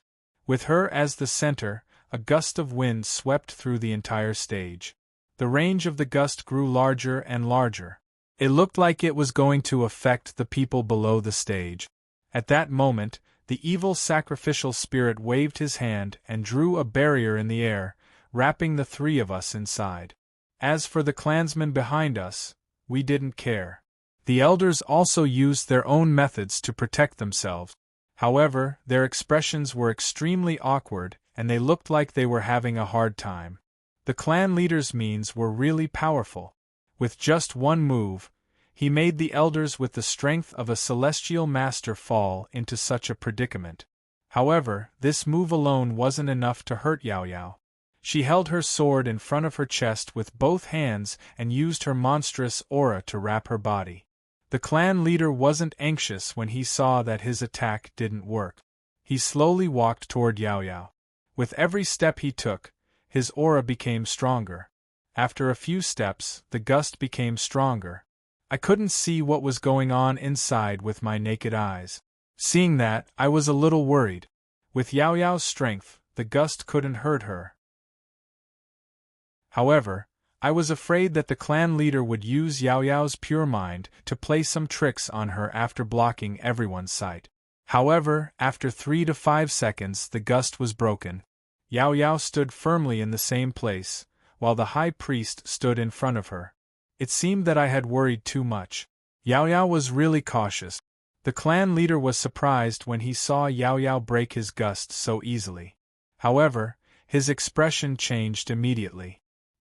He stared at Yao Yao and the monstrous aura on his body increased a little. Seeing that, I didn't dare to let Yao Yao hide her strength anymore. I hurriedly reminded her not to suppress her cultivation base. Yao Yao didn't hesitate. She closed her eyes and her aura changed. The clan leader felt Yao Yao's change.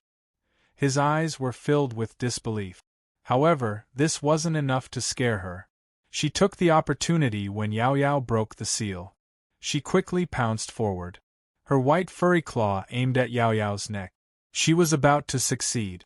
At this moment, Yao Yao glared angrily. She raised her sword to block in front of her chest. Then, she moved sideways and dodged the attack.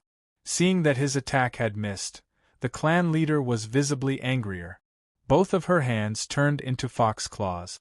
Her eyes turned scarlet. She bared her fox teeth and was about to bite Yao Yao's body. Yao Yao's speed was fast. She lifted her leg and kicked her waist. At the same time, she swung the armor-dismantling sword. The clan leader had seen the power of the armor-dismantling sword. It was even more powerful in Yao Yao's hands. She didn't dare to take it head-on. She hurriedly stopped and dodged to the side. Yao Yao didn't show any mercy. She channeled her monstrous aura into the armor-dismantling sword and slashed in the direction where the clan leader dodged. Perhaps she knew that the sword chi would also be dodged by the clan leader. She seemed to have predicted it. There was wind under her feet. In a blink of an eye, she arrived at a spot. As expected, after the clan leader dodged the sword, she flew to the side. Unexpectedly, Yao Yao was already standing there. Yao Yao swung her sword again. The clan leader didn't have time to react. She was hit by the sword. My eyes brightened. It seemed that fighting with the evil sacrificial spirit for the past 3 days had given her a lot of experience. Although the clan leader was hit, it wasn't enough to hurt her. She hurriedly stopped and dispelled the sword energy on her body. Her scarlet eyes looked like they were about to bleed. She didn't expect Yao Yao to have such a trick. Of course, clan leader Qingqiu wouldn't just sit and wait for death. Soon, she let out a sharp cry. Her body curled down. She no longer maintained her human form. She revealed her true form. Chapter 786. Along with the patriarch's shrill cry, her body suddenly leapt several feet into the air. Her clothes gradually blurred, and by the time she landed on the ground, she had already transformed into a snow-white fox. When I first came to Qingqiu country, I had met a 3-tailed fox monster and fought with her. After the fox monsters transformed into their true forms, their powers were even stronger. The 3-tailed fox monster was only at the peak stage of glory of knowledge, but I had to use both Tao and witch essence to defeat her. After the chief had transformed into her true form, her huge body surprised me. After observing for a while, I realized that the chief had 6 tails. According to my speculation, the number of tails would increase as the cultivation base of the fox monster increased. A fox monster at the peak stage of glory of knowledge had 3 tails, which meant that there was a difference of 2 levels between glory of knowledge and Yang God Celestial Master. Under normal circumstances, the clan leader would only have 5 tails. How could there be one more? While I was thinking, the high priest next to me exclaimed. From the looks of it, he seemed to have also noticed the 6 tails behind the clan leader. I was a little apprehensive. It seemed to be abnormal for the tribe leader to have such a strange change. I didn't know much about the Qingqiu country, so I had to ask the high priest if I wanted to know what was going on. I moved closer to the high priest and asked about the chief's 6 tails. After listening to me, he didn't react, but stared at the chief in her true form in the arena. He kept saying, "Impossible." The more he looked like this, the more uneasy I felt. I was anxious and asked him again. Then, I pulled him out. However, he didn't retract his gaze. His eyes were full of surprise as he explained to me. His words confirmed my previous thoughts. The Qingqiu country did have the concept of a 9-tailed fox monster. Every time one's cultivation base increased, they would grow a tail. The Yang God Ascension had 6 tails. Although the half-step Xiaju wasn't a major realm, it was only 1 step away from the Xiaju Ascension. That was why it had 7 tails. Even in the Xiaju Ascension realm, there were only 8 tails. However, the 9th tail would combine all 8 tails into one, reaching the realm of returning to the origin. Thus, the 9th tail was just a concept, not a real existence. Hearing this, I couldn't help but look up at the 6-tailed chief. Could it be that the previous judgment of the evil spirit sacrifice was wrong, or that the chief deliberately suppressed her cultivation? In fact, she was already in the realm of Yang spirit? If it is true, Yao Yao is not her opponent. Unfortunately, my cultivation level is too low, and I can't see through the clan leader's cultivation level at all. The high priest is the same, so I can only ask the sacrificial evil spirit. After hearing my words, the evil sacrificial spirit's expression didn't change. He shook his head and replied, She's only at the peak of the Yang God's celestial master realm. I don't know what method she used to give birth to the sixth tail. However, the sixth tail has yet to fully grow." His words brought my attention back to the chief.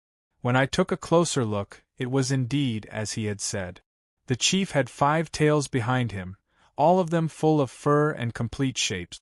However, one of its tails was a little short, as if it hadn't fully developed yet. He did not know what method she had used to grow her 6th tail ahead of time. It seemed that he had underestimated this clan leader. Yao Yao, who was on the stage, seemed to have sensed this as her expression turned somewhat solemn. In the previous 2 exchanges, it seemed that luck had played a part in her being able to resolve the chief's attack. However, she couldn't be careless now. After the chief had transformed into her original form, her power was even stronger. She was already at the peak of the Yang God's celestial master realm, which was no weaker than her. After the chief landed, she grinned, revealing her fox teeth as she glared at Yao Yao.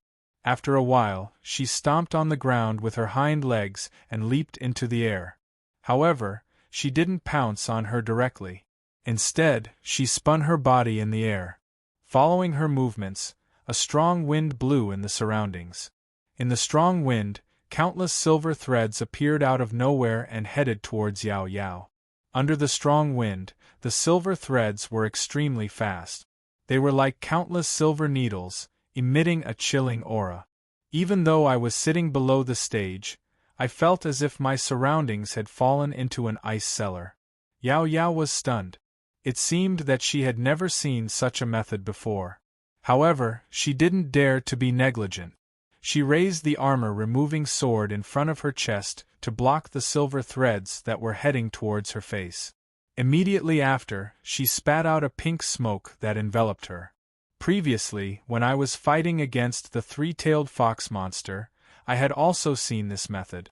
The pink smoke wasn't ordinary. It was the innate divine ability of the Green Hill Fox clan. Its power was different, and it could change into thousands of forms. Not only could it be used as a weapon, but it could also be used as a defensive method. As for the barrier formed by the pink smoke, I didn't know how strong its resistance was. I saw the silver threads madly twining around Yao Yao's pink barrier. In a short while, Yao Yao had become an airtight silver sphere. In the blink of an eye, there was a scream from within the sphere. I was shocked. Could Yao Yao be injured? However, the sphere hadn't dispersed yet, so I couldn't see the situation inside. Just as I was worried about Yao Yao's safety, the silver sphere suddenly exploded, and a white fox jumped out. The fox's eyes were scarlet red, and it only had 1 tail. It was Yao Yao's original form. Yao Yao was from the Tushan clan, and she was the most respected existence in the Green Hill Fox clan. The most obvious difference between her and the others was that she only had 1 tail, regardless of her cultivation base. Since Yao Yao had turned into her original form, there was nothing she could do. When the clan leader saw this, she immediately pounced. Her claws reached for Yao Yao's body, and her mouth opened wide, aiming for her neck. After the 2 of them had turned into their original forms, they didn't have any moves to speak of. They had to use the most primitive means of attack. In such a situation, cultivation base was secondary. What mattered most was their instincts. Although the clan leader had lived for almost 1,000 years, due to her bloodline, Yao Yao had an innate ability to suppress her. Thus, she quickly fell into a disadvantageous position. Not only that, but Yao Yao had also bitten off one of her tails. After losing one of her tails, the clan leader was obviously severely injured. She lay on the ground and wailed. Looking at her broken tail, her bloodshot eyes looked like they were about to bleed. Yao Yao didn't intend to let her go. She seized the opportunity and chased after her. Perhaps the clan leader realized that she wasn't Yao Yao's match anymore. She hurriedly stood up and dodged Yao Yao's charge. Since her attack had failed, Yao Yao became even faster. In an instant, the stage was filled with a chase. Neither of them could succeed again. However, running and chasing for a long time would consume a lot of stamina. Especially the clan leader who had lost one of her tails, her stamina was obviously declining. After chasing for tens of seconds, the clan leader finally slowed down. Yao Yao took this opportunity and directly pounced on it, and with one bite she ripped off another 3 tails. The clan leader was in pain and didn't dare to slow down anymore. However, she was severely injured and her stamina was declining rapidly. Finally, she fell on the stage and couldn't stand up for a long time. Since then, Yao Yao has won this competition. She turned around and transformed into her human form. She walked to the clan leader and said faintly, "Brother Zhou said that he wouldn't harm your life." Then, Yao Yao turned around and slowly walked down the stage to my side. The evil sacrificial spirit saw that and immediately removed the barrier in front of him. I hurried to ask if Yao Yao was injured. Unexpectedly, before I could speak, Yao Yao's body went soft and fell to the ground. My heart tightened. I hurried to help her up and called her softly. However, she didn't respond. She seemed to have fainted. I couldn't check on her injuries at the moment and was very anxious. The evil sacrificial spirit saw that I was like that and walked over to put both of his hands on Yao Yao's abdomen. After a long time, he said to me, "It's nothing serious. It's just some internal injuries." She fainted due to exhaustion. After hearing his words, I calmed down. However, I didn't hurry to leave. I carried Yao Yao back to the chair and handed her over to the evil sacrificial spirit to help her recover. There was another important matter, which was to hear the Great Elder announce the result of the battle. Although the result of the battle was obvious, the Great Elder was the host of the battle. It was best to hear him announce the result with his own ears. At that moment, the clansmen who had been blown away by the strong wind had returned. When they saw the fox with several broken tails lying on the stage, they couldn't help but exclaim in surprise. The result was out of their expectations. I sat at my original position and didn't care about the commotion behind me. I looked at the Great Elder's seat. I saw that he had an amiable face and didn't look surprised at all. He walked in front of me and clasped his hands to congratulate me. Then, he walked to the stage and announced the result of the battle. The clansmen had already seen the result, so they weren't too surprised. However, at this moment, a strange voice could be heard. "I'm impossible." When that voice was heard, there was an additional figure on the stage. It was the great priest's child. He was squatting in front of the clan leader and hugging her body as he cried loudly. When the great priest saw that, he couldn't maintain his composure and hastily ordered him to come down. How could the youth listen to him? He didn't care about how the clansmen looked at him as he hugged the clan leader's body and shook her. When the clansmen saw that, they started to discuss softly. In the blink of an eye, the Great Elder had already returned to his seat. However, the other elders who were sitting beside him were nowhere to be seen. I didn't care about that and walked to the stage. I said to the clansmen, "Since Yao Yao won the battle today, then according to the previous agreement, the position of the clan leader will be held by Yao Yao from now on." When I said that, the great priest's faction started to shout. However, those who originally supported the clan leader had an extremely embarrassed expression as they stayed silent in the crowd. Chapter 787. Following the voice, a strong gust of wind rose up from behind me, heading straight for me. I didn't dare to be careless. I picked up the armor remover sword and turned around to face the enemy. The person who launched the sneak attack was obviously the Qingqiu tribe leader that Yao Yao had defeated. She was still in her snow fox form. Her sharp claws were in front of her as she charged at me. Before she reached me, her mouth was filled with the stench of blood. It made my stomach churn. I suppressed the disgust in my heart and held the armor remover sword to dodge the attack. Unexpectedly, she turned around and tried to grab my neck again. At that moment, the sacrificial evil spirit's cold voice resounded from below the stage. "Presumptuous! In an instant, the fox flew out and hit the ground hard. Her 4 legs twitched a few times before she stopped moving. I had wanted to spare the sacrificial evil spirit's life, because I didn't expect the sacrificial evil spirit to make a move on her own. It seemed that she knew what I was thinking, so she didn't want to make things difficult for me. The high priest's child glared at me with bloodshot eyes when he saw that the tribe leader was dead. He roared, "I will kill you!" Then, he wanted to charge at me. This person really didn't know the immensity of heaven and earth. What could a celestial master do to me? Before I could make a move, the high priest had already jumped onto the stage. He waved his hand and a gust of wind swept the youth away. He was nowhere to be seen. The high priest knelt in front of me and begged for mercy for the youth. He was quite clever. The youth had offended me earlier and should have been sentenced to death. Hence, he waved his hand to sweep him away. Then, he begged for mercy for him to appease the anger in me. Perhaps I would spare his son's life. If I insisted on killing him now, the high priest probably wouldn't have any complaint. However, I couldn't stay in Qingqiu country forever.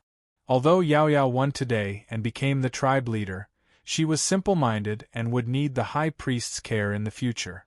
If I kill his son after I leave, even if he doesn't plan to take revenge, at least he won't do his best to help Yao Yao like he is doing now. I waved my hand to get the high priest to stand up, indicating that I didn't have any intention to kill him. After the high priest thanked me, he followed me down the stage. I returned to my original spot and asked about Yao Yao's current situation. He said that Yao Yao is fine now, she just needs to rest well.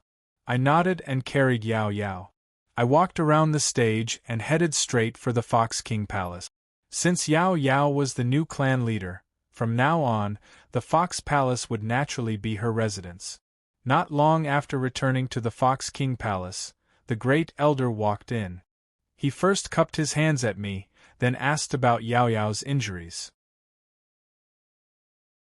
After getting my reply, he thumped his chest and stamped his feet, pretending to be relieved. Although his appearance was disgusting, since Yao Yao wanted to be the tribe leader, she had to ally with everyone she could ally with. I didn't mind. Instead, I asked about the situation on the arena where the Qingqiu tribe leader had 6 tails. I was curious about this and asked the high priest about it, but he didn't know either. This great elder was the former patriarch's faction, so he might know a thing or two. Moreover, he had come to express goodwill, so he had to contribute something. In addition, the former patriarch was already dead, so there was no need to hide this matter. Thinking about this, I asked about it. According to him, the reason why the former patriarch had 6 tails was that she had absorbed the monster pearl that the Qingqiu tribe had kept for thousands of years. The monster pearl could provide a huge amount of energy. The former patriarch was already at the peak of the Yang God Celestial Master rank, so she thought that the monster pearl could help her advance successfully. However, advancing didn't just require a huge amount of energy, it also required great opportunities. Hence, after she had absorbed the monster pearl, she realized that she couldn't advance, so she could only use the energy in her body to form the 6th fox tail. That way, she could avoid the danger of her body exploding. Hence, the 6th tail was a helpless move, and it wasn't a sign of advancement. After hearing this, I understood why her 6th tail was so short. However, I didn't expect that the monster pearl would contain such a huge amount of energy, which surprised me. Since the matter here had been resolved, I didn't want to delay any longer. I planned to ask the high priest for a monster pearl and leave after Yao Yao woke up. Unexpectedly, the high priest told me that the monster pearl was a treasure of the Qingqiu tribe and could only be kept by the current patriarch. However, the former patriarch was dead, and we couldn't find the location of the monster pearl. While I was worried, the great elder told me that the monster pearl didn't have many monster pearls left in the Qingqiu tribe, and the former patriarch had refined them all.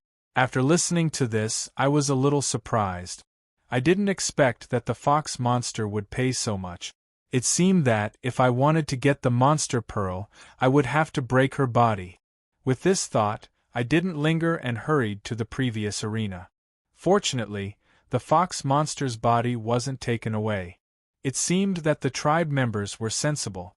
If anyone were to take away her corpse without permission, they would be criticized by others. The body was fine, but I was worried about how to take the monster pearl. While I was thinking, the evil priest walked forward and reached out to grab the fox monster's body. He didn't say anything, but when he returned, he gave me a fist-sized monster pearl. The monster pearl was white, and when I held it in my hand, I could feel a warm current flowing through it. From these 2 points, I could tell that it wasn't an ordinary item. I didn't look at it carefully and put it away. Then, I hurried back to the Fox King Palace. Not long after, Yao Yao woke up. I told her that I had to leave immediately as the fatty was waiting for me to save his life. At first, she wanted to ask me to stay, but when I mentioned the fatty, she didn't try to persuade me anymore.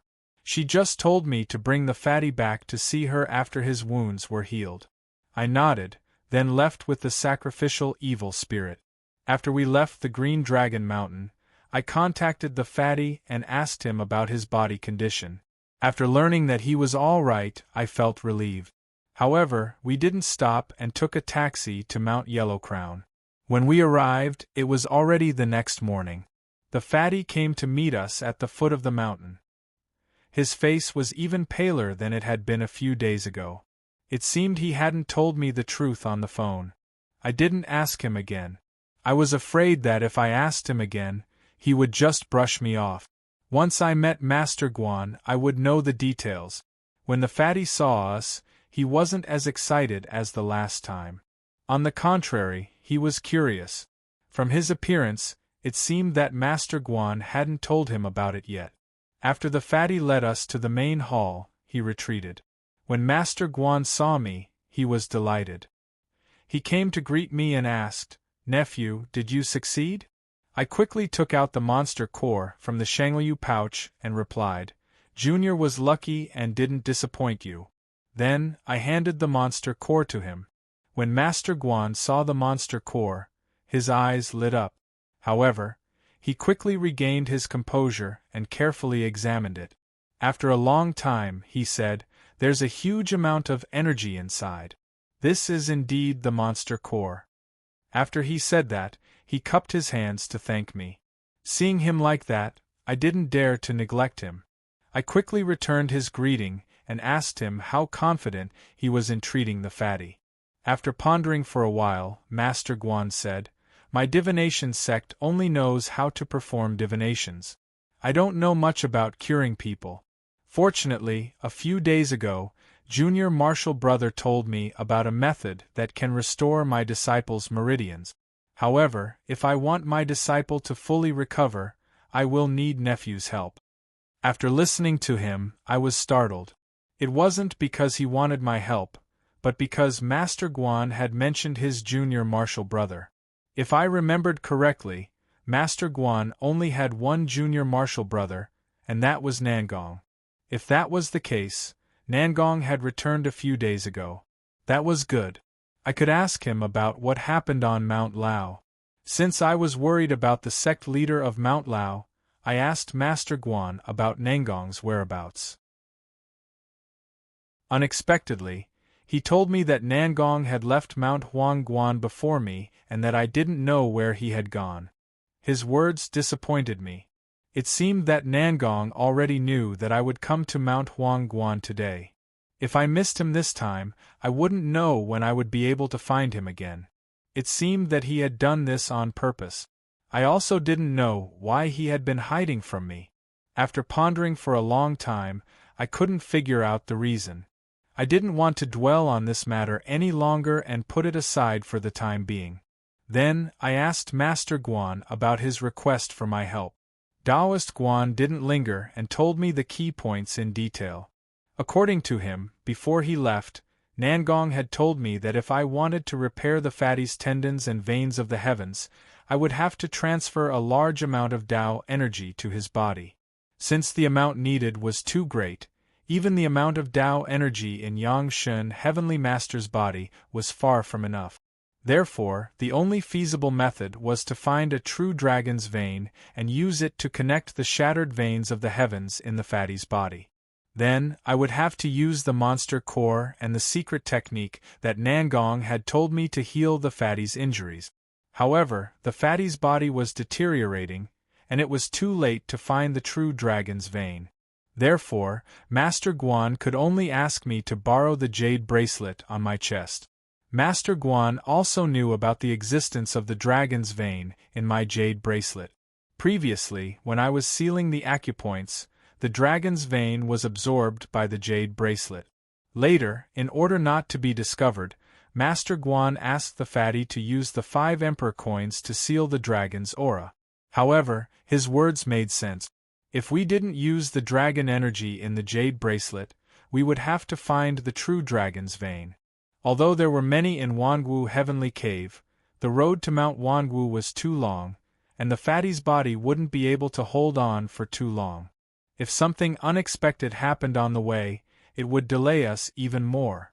With that thought, I took the jade bracelet off my chest and handed it to Master Guan. Although I didn't know what kind of secret technique Master Guan had mentioned or why he needed such a large amount of dragon energy to heal the fatty, it would inevitably affect Tong Tong during the process. Out of consideration for Tong Tong's safety, I called her out. After seeing Tong Tong, Master Guan didn't have much of a reaction. He just looked at her with interest and asked me, "Inborn in fetus?" I trusted Master Guan and didn't want to hide anything from him. I nodded and smiled. Master Guan didn't pay attention to Tong Tong. He nodded and asked me to take a rest while he went to prepare. I had retrieved the monster core and given the jade bracelet to Master Guan. I didn't need to get involved in the fatty's affairs. I stayed in the main hall for a while, but Master Guan didn't make any movements. Seeing that there was nothing to do, I took the evil sacrificial spirit and Tong Tong to stroll around the Yellow Crown Mountain. Around 2 hours later, I had walked around the west side of the Yellow Crown Mountain and was about to rest in the Heavenly Dipper Pavilion. At this time, a Taoist child caught up with me and told me that Master Guan wanted to see me. Chapter 788. The fatty's matter was very important, so I didn't linger and followed the Taoist child to the Tianyi monastery. Master Guan and the fatty were already waiting for me in the main hall. When the fatty saw me, he looked a little nervous. It was obvious that he knew about the monster core. Zhenren Guan hastily stood up. When he saw the monster core in my hand, his face lit up with joy. However, after receiving it, he told me that the monster core couldn't be consumed directly by the fatty. Instead, I had to stimulate the energy within it and let the fatty slowly absorb it. This process would take around 3 days. During this time, he hoped that I could protect him. From what he said, it seemed that there would be some dangers during this process. After asking, Master Guan nodded and told me the key point of the 7th middle school. According to him, when we were treating the fatty, we had to stimulate the energy in the monster core. Since the monster core contained a lot of energy, it was very attractive to spirits and ghosts. It was hard to guarantee that no monster would come to snatch the monster core. Although the Tianyi monastery was protected by a formation that prevented ordinary monsters and demons from approaching, I had to protect him just in case. This was the only way to ensure that nothing would go wrong. Master Guan's suggestion was very reliable, so I didn't hesitate and agreed. After everything was settled, he clasped his hands at me and said, "I need to take the fatty to make some preparations. Later, I'll start to treat the fatty. As for me, I just needed to pay attention to the surroundings and not stray too far away." Then, he took the fatty around the main hall and went to the inner room. Before we left, I pulled the fatty and comforted him. "Don't be too nervous." Actually, I was a little curious as well. The Zhanshur faction's techniques were miraculous, but they were still within the realm of Tao Qi. However, the Yao Dan contained pure demonic Qi. Using demonic chi to heal the fatty's injuries was highly likely to involve the transformation of two powers. I couldn't help but recall the true dragon vein's transformation formation from 1,000 years ago that I had seen in Shenzhen. 1,000 years ago, Prime Minister Wen had needed such a huge project to transform wizard energy and Tao energy. I wondered what kind of method Master Guan would use this time.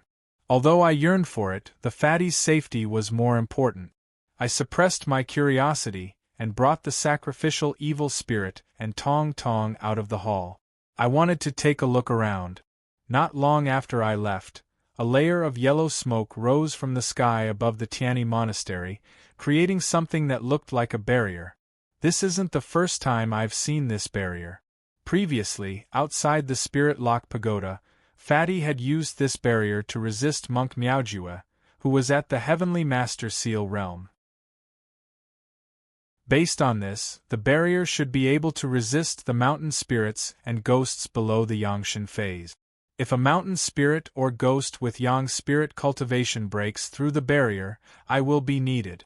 Of course, with my strength alone, I can deal with 1 or 2 evil creatures in the Yangshan realm. If there are more, I have to ask the evil spirit and Tong Tong to deal with them. As for whether or not there was an evil being that had a cultivation higher than the evil sacrificial spirit, I didn't think too much about it. The evil sacrificial spirit had always been invincible. As long as he was here, he would definitely be able to protect the fatty. I felt relaxed and continued to wander around the Tianyi monastery with the evil sacrificial spirit and Tong Tong. At the same time, I paid attention to the surroundings.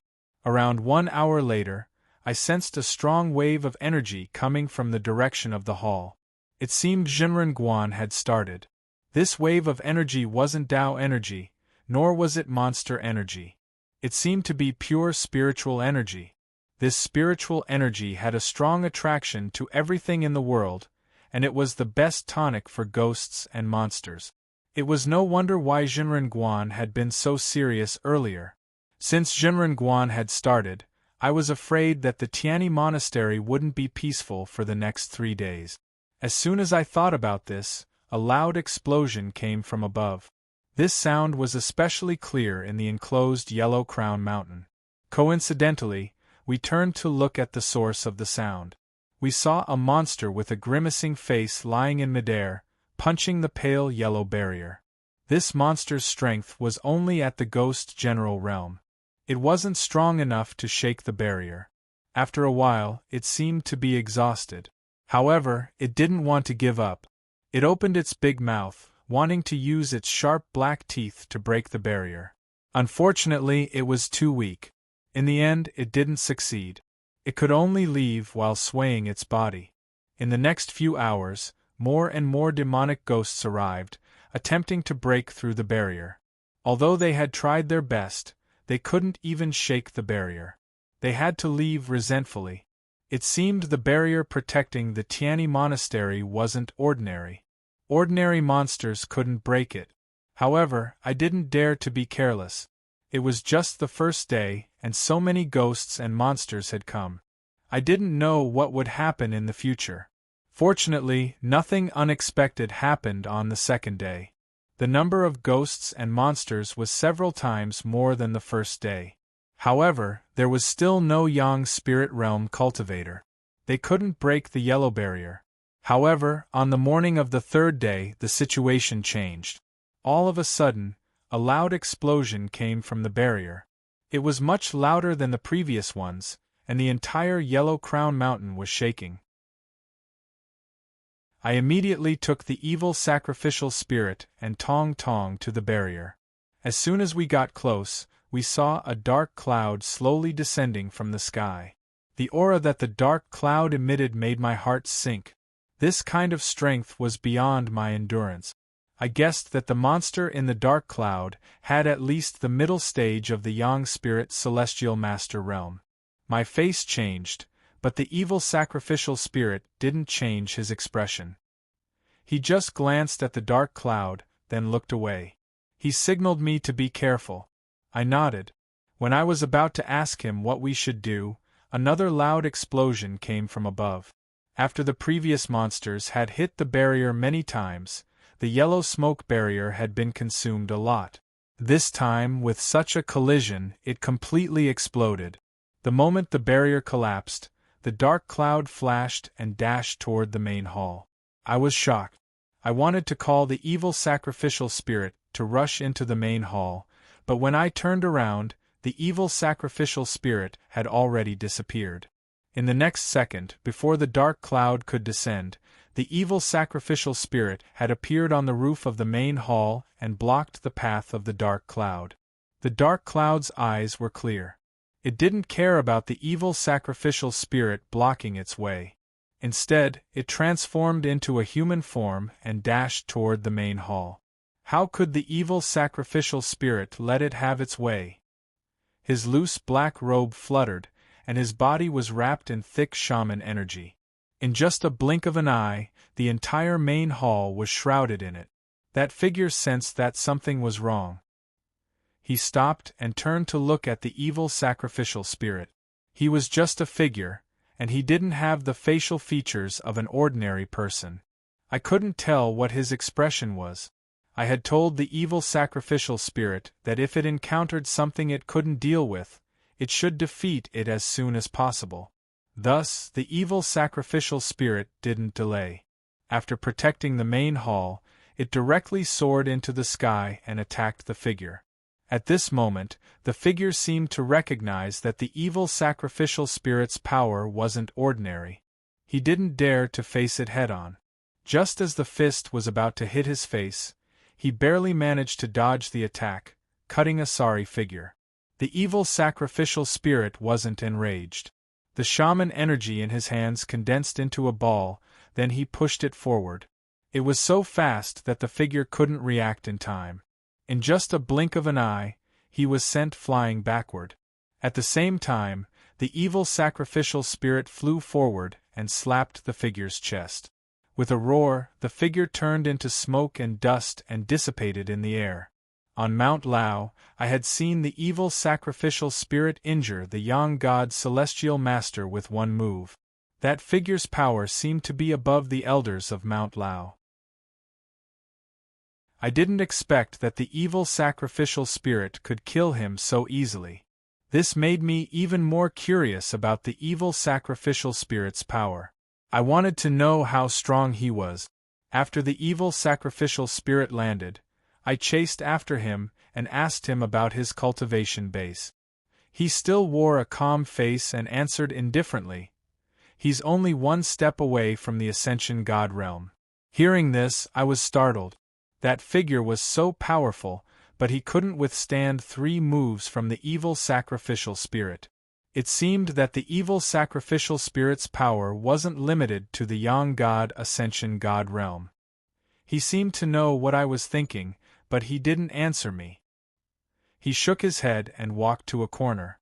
He waved his hand and used his shaman energy to cover the entire hall. The yellow smoke barrier had been broken, so he used his shaman energy to cover the hall. It was a good thing. In the next few hours, there were still countless mountain spirits and ghosts rushing over, but fortunately, none of them were as powerful as the previous figure. That was why the evil sacrificial spirit didn't take action. Tong Tong and I could deal with them easily. At dusk, the aura in the hall disappeared. It seemed that Jinren Guan had finished casting his spell. It had been 3 days, but I didn't know if he had succeeded or not. I asked the evil sacrificial spirit to remove the barrier. When I was about to enter the hall, Jinren Guan opened the door and slowly walked out. However, I still didn't see the fat man. At this moment, Jinren Guan's face was pale. It seemed he had consumed a lot of energy during the past 3 days. However, I didn't have time to worry about him. I walked forward and asked about the fat man's situation. He paused for a moment and told me, "The treatment went smoothly. The fat man is fine now. However, he has consumed a lot of energy during the past 3 days, so he's still unconscious." After hearing his words, I felt relieved. Since the fat man was asleep, I didn't want to disturb him. Then, I helped Jinren Guan back to his room. Since the fat man's problem was solved, I didn't have anything urgent to do. I planned to wait for the fat man to wake up before bidding farewell to Jinren and returning to Shenzhen. Although I wasn't born and raised in Shenzhen, my feng shui shop had become the only place I could settle down after my parents had passed away. Moreover, some of my friends were also in Shenzhen, so I could take care of them when I returned. Moreover, I hadn't studied the second volume of the Death Scripture since I had opened it. I could use this time to rest and reorganize. For a long time, I had been tied down by many things, so I didn't have time to improve my strength. Although my current battle prowess wasn't inferior to that of an ordinary Yang God Celestial Master, it was still far from enough to rescue Bayan from the hands of the heavenly Tao. This time, it was time to calm down and cultivate the second volume of the Death Scripture. When the fat man woke up, it was already noon the next day. I carefully asked about his situation and briefly told him about the matter of retrieving the monster core. Then, I mentioned that I was preparing to return to Shenzhen. When the fat man heard this, he immediately got up from the bed and said that he wanted to go back with me. I naturally welcomed him, but I had heard from Jinren that although the fat man's body had recovered, it would still take some time for him to return to his previous state. Even though I only wanted to calm down and recuperate for a period of time, I've always been a jink. Who knows if something dangerous will happen again? Since the spiritual energy on Mount Huangguan was abundant, it was most suitable for the fat man to stay here and continue his recovery. Thus, I advised him that it wouldn't be too late to find me in Shenzhen after his strength had recovered. When the fat man heard my words, although he was reluctant, he nodded and didn't mention this matter again. After bidding farewell to Jinren, I brought the evil sacrificial spirit down the mountain and returned to Shenzhen. Along the way, I had nothing to do, so I closed my eyes and nourished the sword energy in my body while recalling my recent experiences. I went to the Spirit Lock Tower to deliver the prayer beads and opened the second volume of the Death Scripture. When I returned the Eastern Emperor Bell, I learned about the matter between Nangong and the Laoshan headmaster. Then, I returned to the Green Hill country to retrieve the monster core to save the fat man. On the surface, these matters didn't seem to be related, but after thinking about it carefully, there seemed to be some connection. Chapter 789. It was late at night the next day when we returned to the metaphysics shop. The shop was already locked, so the evil sacrificial spirit and I had to fly upstairs. As soon as we stood still, the light in the room lit up. Zhang Canwen was sitting on the sofa, looking at us. He was wearing thin clothes, and his eyes were a little swollen. It seemed he had sensed our auras and was waiting for us. I went forward to greet him. Then, I asked about Wang Li's recent situation. The evil sacrificial spirit wasn't in the mood to listen to us and returned to his room. I learned from Zhang Canwen that after Wang Li had been tortured by the ghostly face, his body was much stronger than an ordinary child's. His talent wasn't bad either. That was why he had developed faster and could already walk and talk. He planned to stay here and teach Wang Li. He would put aside all the grudges in the metaphysics world. Before Wang Li grew up, he wouldn't leave this place. I was happy for him as I looked at his smiling face when he mentioned Wang Li. The world of Jianghu was dangerous, and there was no day without disputes in the metaphysics world. It wasn't a bad move for him to stay here and teach Wang Li. After talking about Wang Li, he asked me why I had come back this time. Over the years, every time I returned to Shenzhen, I always had a purpose. I couldn't blame him for asking that question. However, the situation was different this time. I shook my head and told him, I just want to rest for a while. I don't have a plan for how long I'll stay. Zhang Canwen gave me a slight nod and didn't ask further. After talking to Zhang Canwen, I returned to my room. The furnishings in the room hadn't been touched, but it was very clean. It seems Xie and Lu often came here to clean it. I sat on the bed and took out the second volume of the Death Scripture from my Shangliu bag. I opened it in my hand and read it carefully. I remembered that the first volume recorded some geography, geomancy, and the introduction of ghosts and monsters. There weren't many cultivation techniques. Moreover, the cultivation techniques were only mentioned before the Heavenly Seal Master. However, the second volume was mostly about cultivation techniques, including battle techniques and some heart sutras. I skimmed through it, and my eyes eventually locked on a cultivation technique called the Sky-Devouring Secret Art. Just by listening to the name, I felt a majestic aura. After looking at it carefully, it was indeed extraordinary. There was no record of which sect this Sky-Devouring Art belonged to. It only described its use and cultivation method. I pondered for a long time before I finally figured out a way to do it. Ordinary cultivation methods were to circulate the Tao Qi in the body to a certain acupoint according to the meridians, and then use it through the contraction of the acupoint.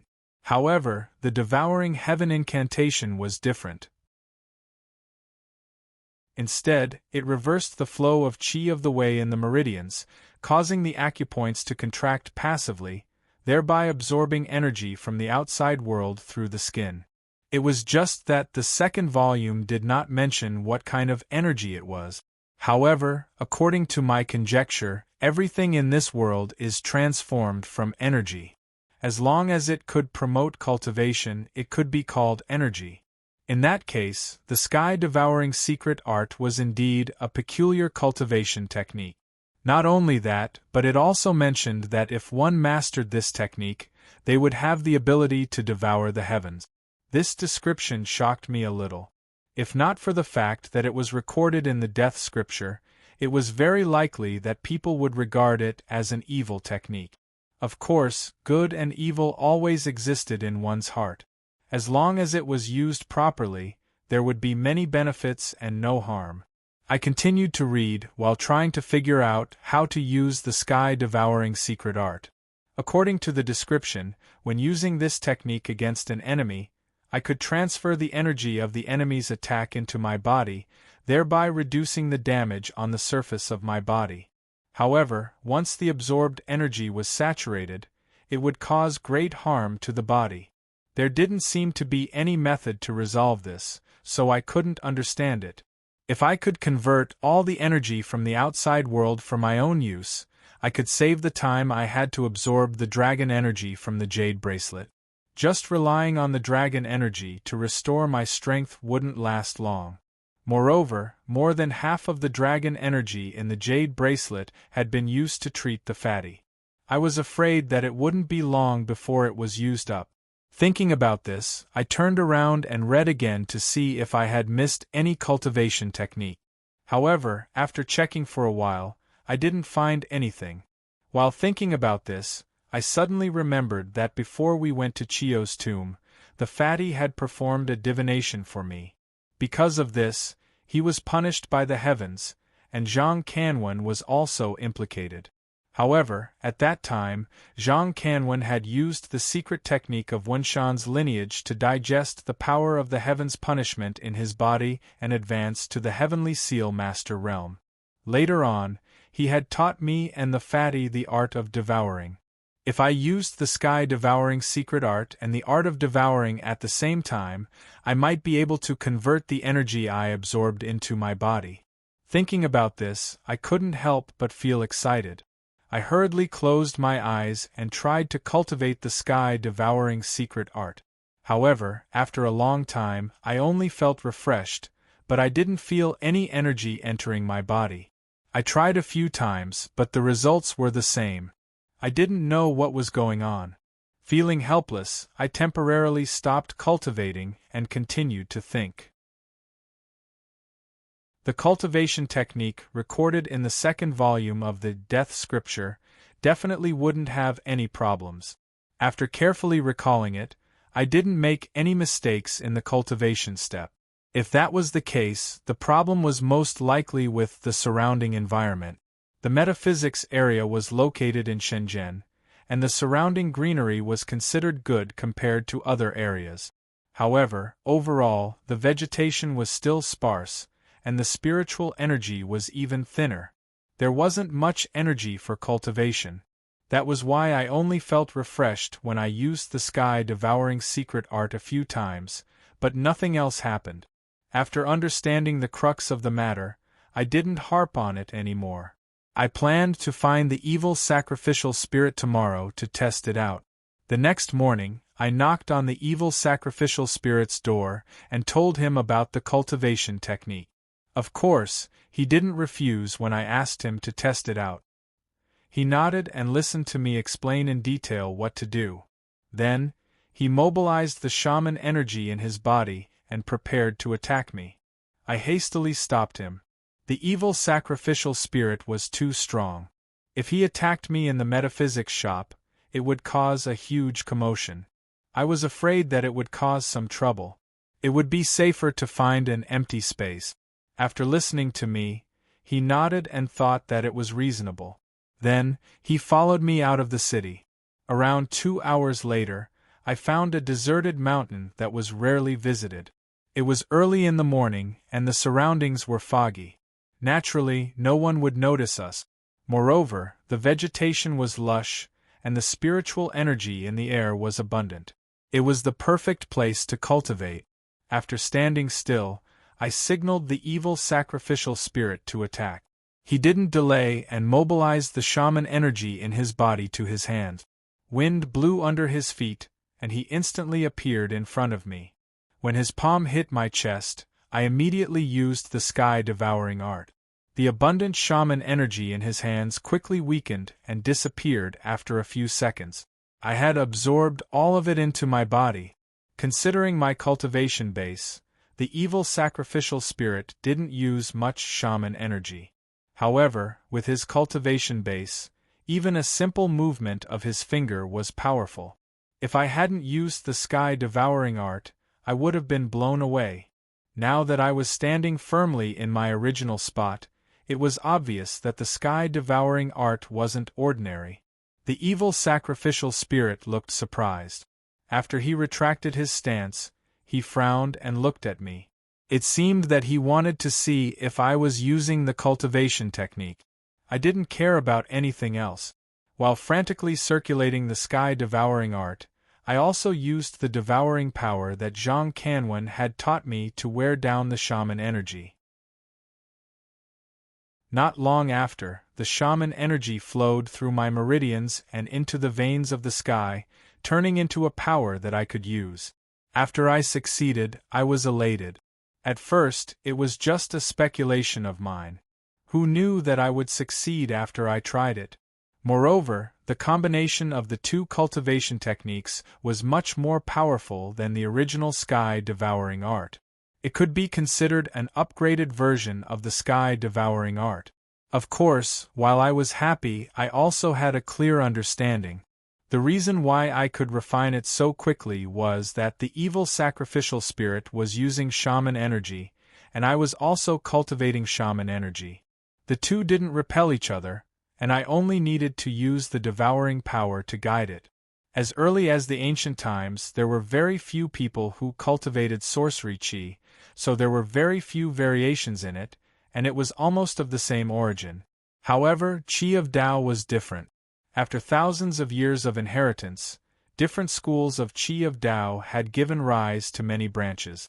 For example, Tong Tong's Yin Qi, Fatty's Zhanshi Dao. Fundamentally speaking, they were all qi of Tao, but there was a huge difference between them, and they could not be mentioned in the same breath. Therefore, absorbing the evil sacrificial spirit's power was easy, but absorbing other people's power wouldn't be so easy. I had to work hard to connect with them.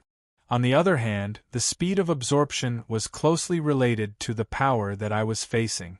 For example, when Zhang Kanwen was refining the power of heaven's punishment, the power of heaven's punishment was too strong, and the power wasn't completely compatible with Taoist energy. That was why it took him a long time. After understanding the magical effects of the sky-devouring art and the direction that I needed to work hard on, I felt better. With this technique in hand, I'll be able to protect my life when I face an even stronger opponent in the future. It was around noon when I returned to the metaphysics shop with the evil sacrificial spirit. Xie and Lu didn't know that I had returned last night. When they saw me enter the shop, they were surprised. Then, they became happy.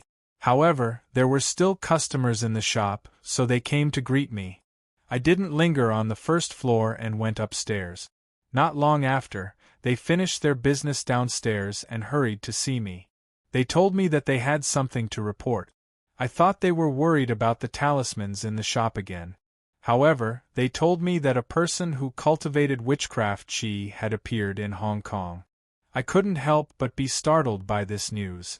For many years, besides me and the evil sacrificial spirit, Nangong was the only person I knew who cultivated shaman energy. Could they be talking about Nangong?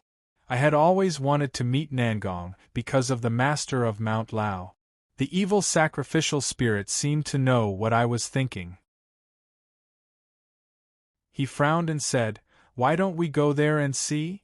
I had the same thought. If it was Nangong, I could ask him about the master of Mount Lao.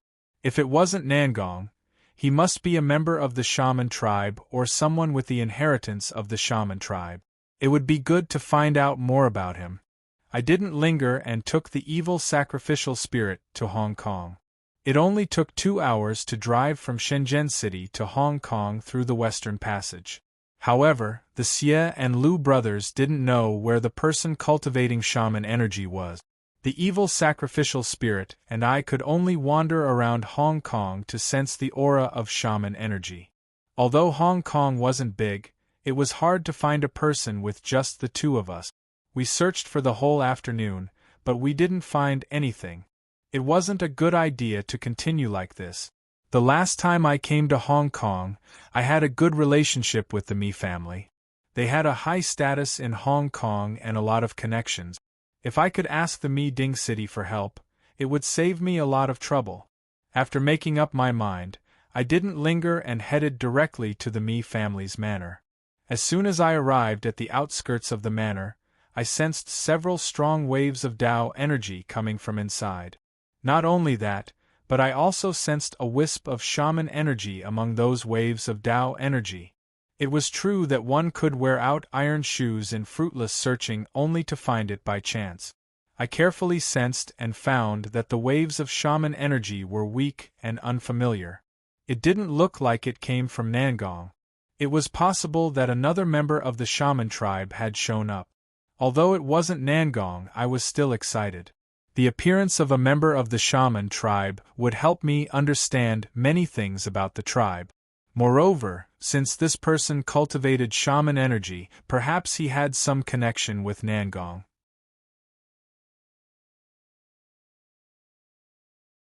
Chapter 790. Very quickly, we entered the Mi family's manor. When I looked up, there was an intense fight going on in the small square not far away. These people weren't very powerful. From their attire, they seemed to be from the Metaphysics Association. I found it strange. The Metaphysics Association was very powerful in the country, so it was normal to bump into a few glory of consciousness cultivators. However, this was Hong Kong. Since when did the Metaphysics Association's power spread here?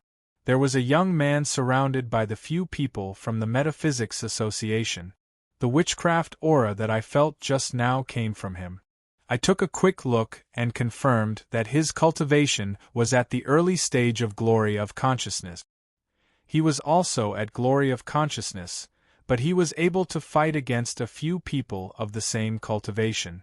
This guy didn't embarrass the people that cultivated witchcraft aura. However, looking at his current state, he seemed to be injured and wouldn't be able to hold on for long. Since we both cultivated witchcraft aura, we were of the same lineage. Naturally, I wouldn't leave him in the lurch.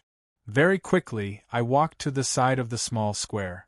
I clenched my fist, and the true essence in my meridians of the heaven flowed out.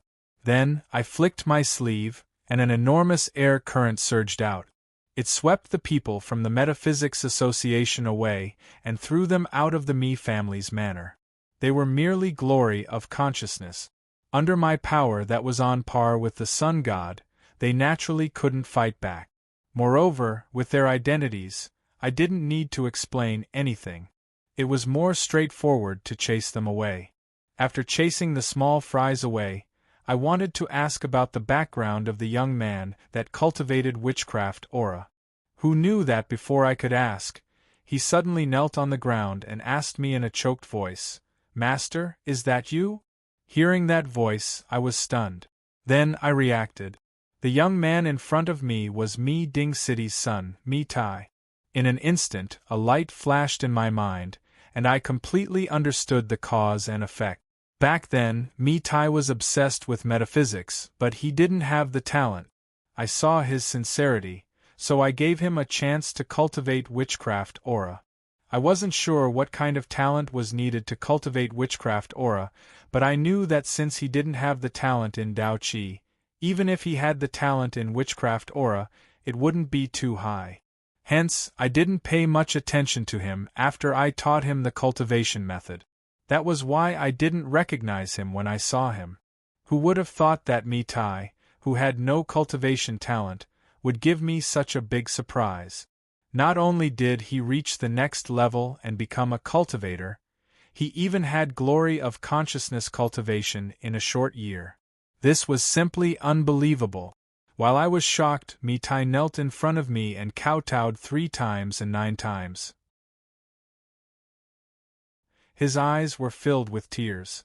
Seeing him like this, I felt rather gratified in my heart. I hurriedly helped him up and asked how his injuries were. His expression was extremely agitated.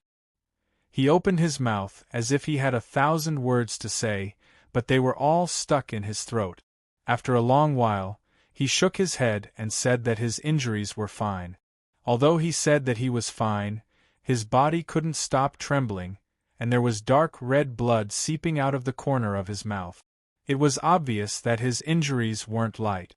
I put my hand on his shoulder and brought him back to the room. I asked the evil sacrificial spirit to stabilize his wounds. After he recovered, he hurriedly stood next to me respectfully. After expressing his gratitude, he asked me why I came back to Hong Kong. I naturally came here to look for him. I thought that the person with shaman energy was either Nangong or another member of the witch tribe who had inherited shaman energy. Who would have thought that the person I found would be him? I smiled bitterly and shook my head. I didn't answer him.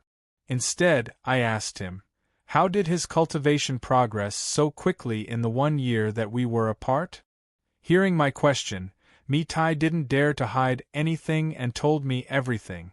From his words, I found out that ever since I passed the ink bead to him, he understood that this was his only chance. So he didn't dare dally and immediately found a remote place to concentrate on comprehending shaman energy. All these years, he had been searching for the path of cultivation, so he came in contact with all kinds of ancient books. However, due to the blockage of his meridians and acupoints, he couldn't comprehend Taoist energy. However, he didn't expect that he would only spend a month to comprehend shaman energy. This made him ecstatic, and he didn't dare to slack off. He knew that if he wanted to advance to the pressure point realm, he had to go through the baptism of dragon energy. However, this was only a way for people who cultivated Taoist energy. I didn't tell him how to cultivate shaman energy. However, he thought that since shaman energy and Taoist energy could be used by ordinary people to cultivate, they might have something in common. However, I told him that he couldn't tell anyone about cultivating shaman energy, and he couldn't use it in front of others. He had no choice but to ask his father, Mi Ding City, to find the dragon vein through the Mi family. His father knew that it wasn't easy to repay a favor from the Xian and Taoist families, but he was happy to see that Mi Tai had a chance to cultivate. A few days later, he found out that there was a dragon vein somewhere in Shenzhen. The aura of the dragon vein wasn't strong, but it was better than nothing. Speaking of this, I suddenly remembered what happened under the orchard in Shenzhen. It seemed that the dragon vein Mi Tai was talking about was the one under Wen Shan's ancestral land. He didn't know that shaman energy and Taoist energy were completely different. Back then, I relied on the ink bead that Xiao Jin gave me to advance my shaman energy to the pressure point realm. Mi Tai was also a person who cultivated shaman energy, so the baptism of dragon energy couldn't help him advance to the pressure point realm. However, the dragon vein, he found, happened to be the one that Prime Minister Wen used to save the Southern Song dynasty. He turned the Tai Sui into a true dragon vein to reverse the fate of the country. After 1,000 years of transformation, the Tai Sui hadn't completely turned into a true dragon vein, so there was both dragon energy and shaman energy inside. The source of shaman energy I knew, other than Wen Shan's ancestral land, was only found in Thailand. I didn't expect Mi Tai to coincidentally find that place. It seemed that his cultivation of shaman energy was the will of the heavens. After Mi Tai went to Wen Shan's ancestral land, he also found that strange phenomenon, but he didn't know the reason behind it. However, since he found shaman energy, he gave up on using dragon energy to baptize himself and turned to absorbing shaman energy. After a few months, he reached the pressure point completion. Throughout the entire process, Mi Tai had not been discovered that he was cultivating wizard chi. Next, he needed to prepare to advance to the glorious knowledge realm. He also knew that in order to advance to the glorious knowledge realm, he had to find a bright stone. However, he couldn't find a bright stone by himself. Therefore, he had to return to Hong Kong to discuss this with his father. When Mi Ding City heard that Mi Tai had reached the pressure point completion realm, he couldn't help but feel happy. However, it would be difficult to find a bright stone. Luckily, the Mi family had a lot of connections, and they had a good relationship with the Xian and Daoist families. Soon, they found a few bright stones. Luckily, these bright stones had all the attributes, so they didn't delay Mi Tai's plan. However, when Mi Tai reached the glory of knowledge realm, there was also a strange phenomenon in the sky. Now, the fact that he cultivated shaman energy was exposed, so the Metaphysics Association sent people to hunt him down. He wanted to find me for protection, but I didn't tell him where I lived before I left. Therefore, he went back to the Mi family's manor.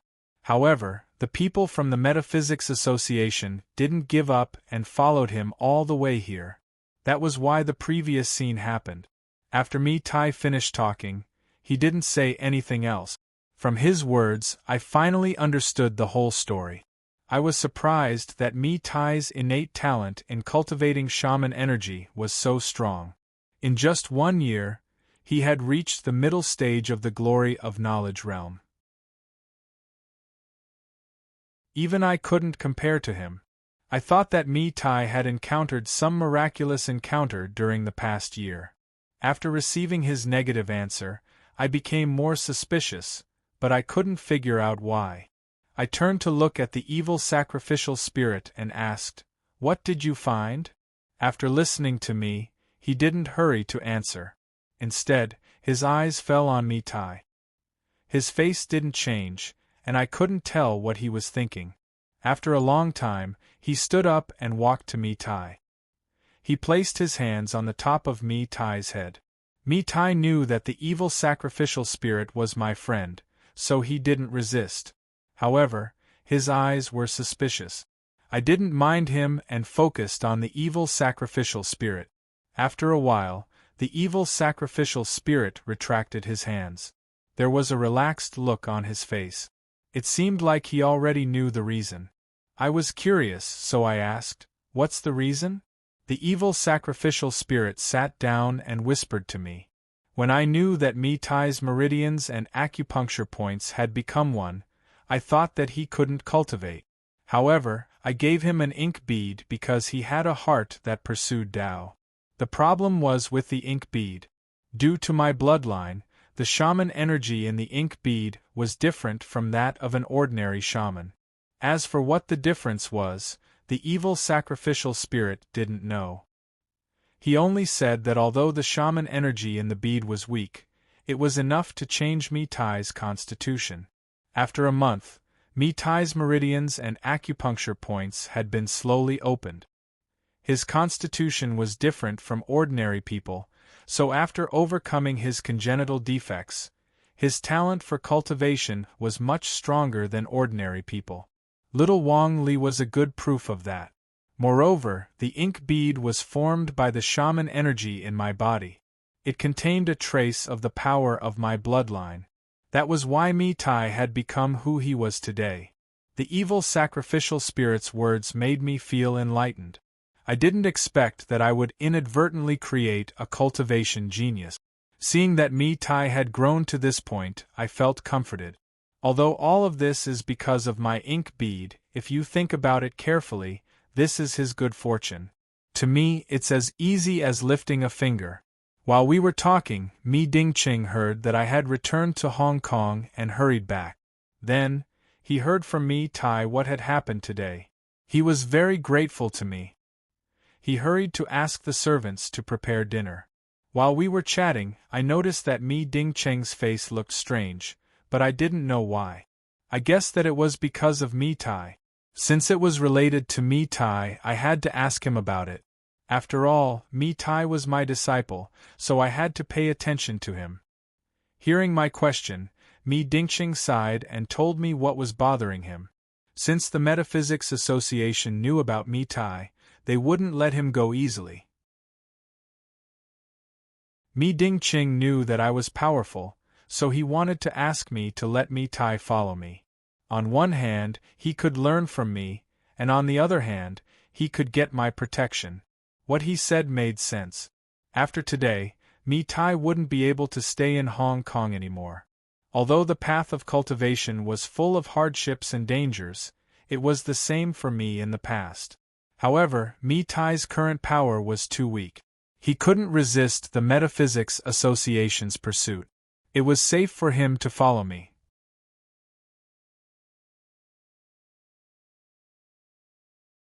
Chapter 791. The sacrificial evil spirit seemed to have sensed it. He turned around and looked outside the window. I didn't react as strongly as he did. This aura was familiar to me. It should belong to an old friend. However, I couldn't determine his cultivation base. The Mi family's father and son stopped their actions when they saw our reaction. Mi Dingqing was bewildered, but Mi Tai knew the situation. He thought that the Metaphysics Association had sent this person to trouble him.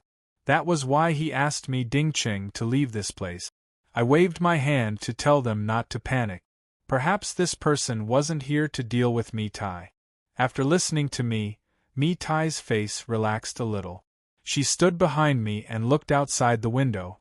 After a while, a person landed on the square of the Mi family's manor. It was Han Wennan. It seemed he knew I was here. That was why he had come to find me. I didn't know why. I flew out with the sacrificial evil spirit and landed in front of him.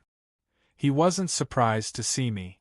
This confirmed my guess that he had come to find me. After exchanging greetings with him for a while, I got straight to the point. Why did you come to find me? Han Wennan was straightforward and directly told me the reason why he was here. According to him, after the heavenly grand ritual, he had heard about Yi Piampian's whereabouts from his family. That was why he had been looking for me. He wanted me to go with him to save Yi Piampian. However, he hadn't heard from me for several months. Today, he passed through Hong Kong.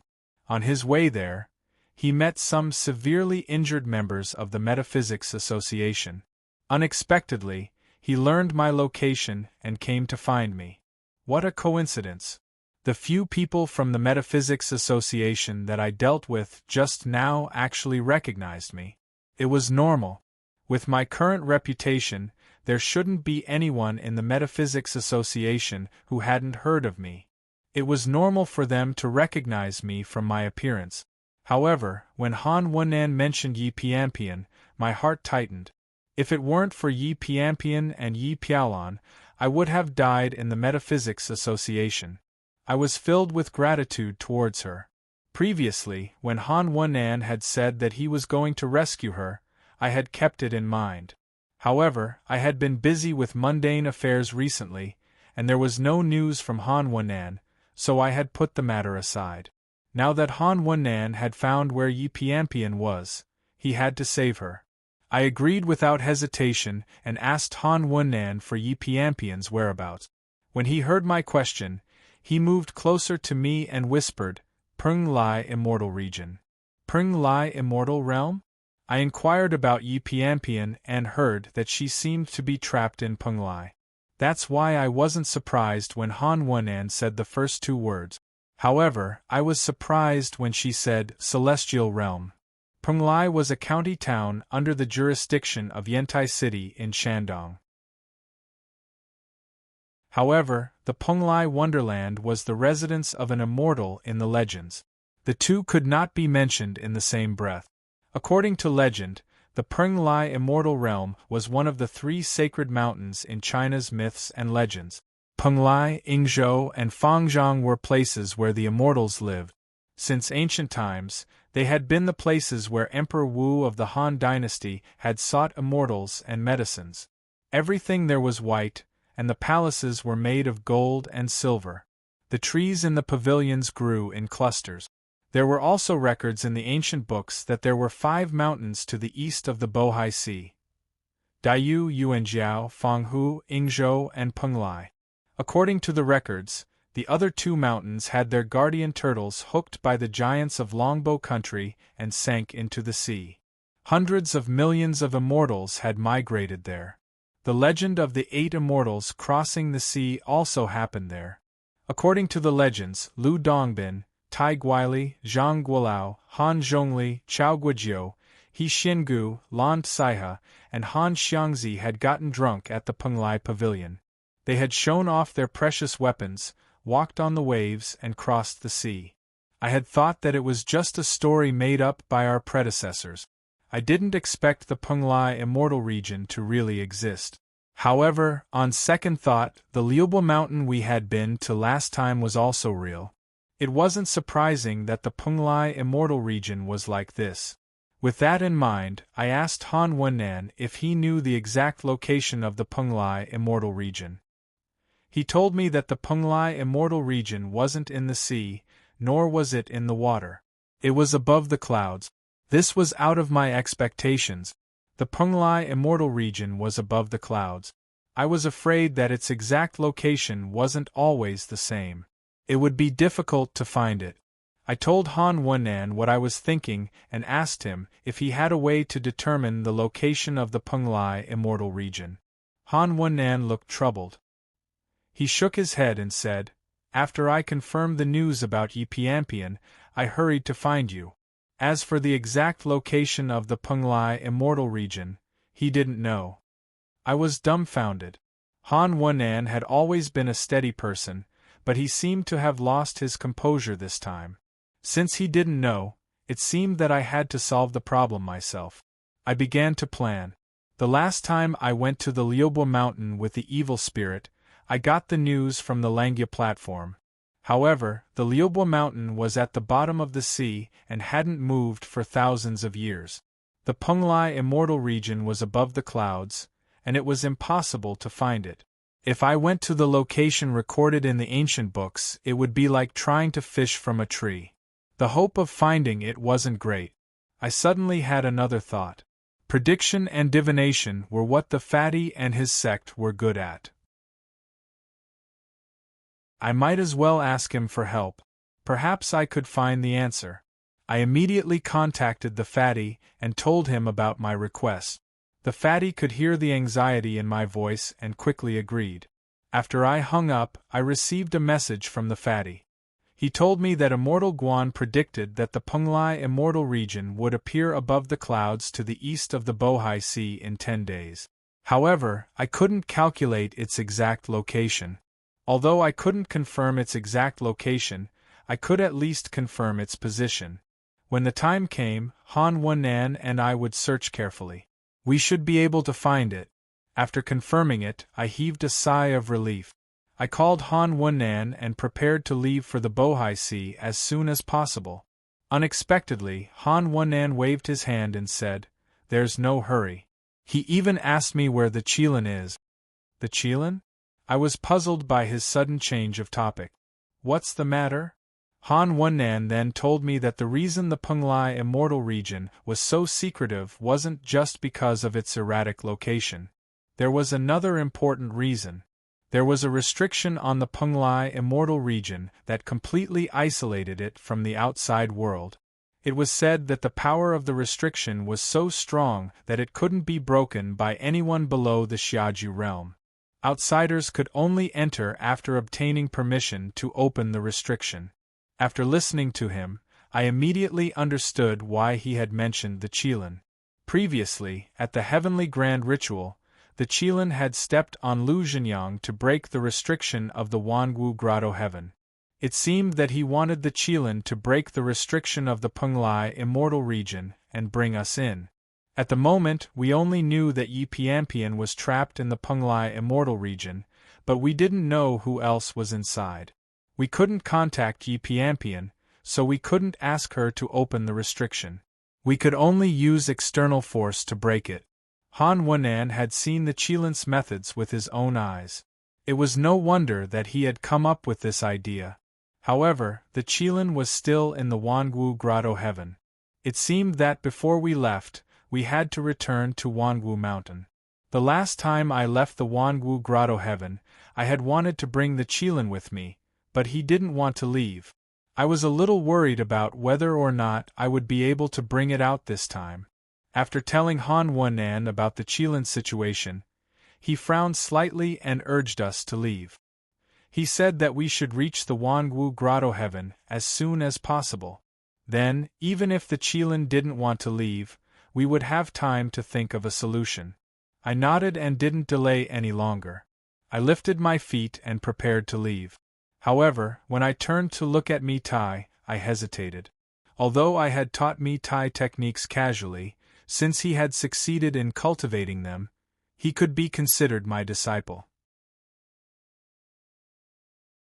When Han Wennan came just now, I had planned to teach him some cultivation techniques, but I was delayed by Han Wennan. Now that I was in a hurry to go to the Wangu Grotto Heaven, I hesitated. Since I had promised Mi Tai's father that I would bring Mi Tai with me, I might as well bring him along this time. I could let him broaden his horizons and have a deeper understanding of the metaphysics world. After hearing my decision, Mi Tai didn't refuse. Instead, he looked excited. At this moment, Han Wennan noticed Mi Tai. After looking at him for a while, he asked me with interest, "Are you a member of the witch race?" His cultivation base was much higher than Mi Tai's, so he could see that Mi Tai cultivated witchcraft energy. However, I shook my head and didn't answer him. It wasn't that I didn't trust Han Wennan. It was just that the matter of the witch race had many implications. Mi Tai was just my disciple, so it wasn't appropriate for him to be involved in this matter. Seeing that I didn't answer him, Han Wennan didn't pester me further. He just followed us out of the Mi family's manor. After leaving Hong Kong, we spent the entire day to reach the Wangu Grotto Heaven in northwest Hunan. Although it was the off-season for tourists, Mount Wangu had beautiful scenery. Many tourists came here to sightsee. We didn't have much time, so we didn't have the mood to linger here. We followed the path that Wang Can had taken to the top of the mountain. However, when we reached the top, I didn't know where to go next. The Wangu Grotto Heaven had a formation that isolated it from the outside world. Although I knew a little about formations, the protective formation of the Wangu Grotto Heaven was so mysterious that I couldn't find any clues about it. Wang Can had given me a voice-transmitting talisman, but I had broken it during my research, so I couldn't contact him at this time. It happened so suddenly that I wasn't prepared for it. Han Wennan seemed to notice that something was wrong with my face, so he asked me for the reason. I told him about the situation. After listening to me, he couldn't help but laugh. Our heavenly abodes have always been in contact with each other. You lost the voice-transmitting talisman, but I have one. Wait a moment, I'll contact Wang Can then. He took out the voice-transmitting talisman and sent a message to Wang Can. After listening to him, I couldn't help but laugh. I had been so focused on my own matters that I forgot that Han Wunan wasn't the same as before. He was now the master of a heavenly abode in Xiqing City. Soon, he received a reply from Wang Can, who had marked a specific location for us. When we arrived, Ah Fu and a group of servants had been waiting for us for a long time. When they saw me, Ah Fu and the others immediately knelt to greet me. After greeting me, they told me that Wang Can was on his way here, and that he would soon arrive to greet me. The Wanwu Grotto Heaven had always been very respectful to me. Even if I objected, it wouldn't help. Although Han Wunan had learned that I had a close relationship with the Wanwu Grotto Heaven during the Heavenly Grand Ritual, he had never seen the people of the Wanwu Grotto Heaven greet me as a servant. So, he was shocked to see this scene. As for me Tai, he was dazzled, and he looked at me with admiration. I didn't explain much. I just waved my hand and asked Ah Fu to take us into the heavenly abode. After we got in, we had only walked a few hundred meters when Officer Wang came to greet us with several servants. When he saw me, Officer Wang looked excited. He didn't care about Han Wunan, an outsider, and got down on his knees. He greeted me, calling me Holy Saint.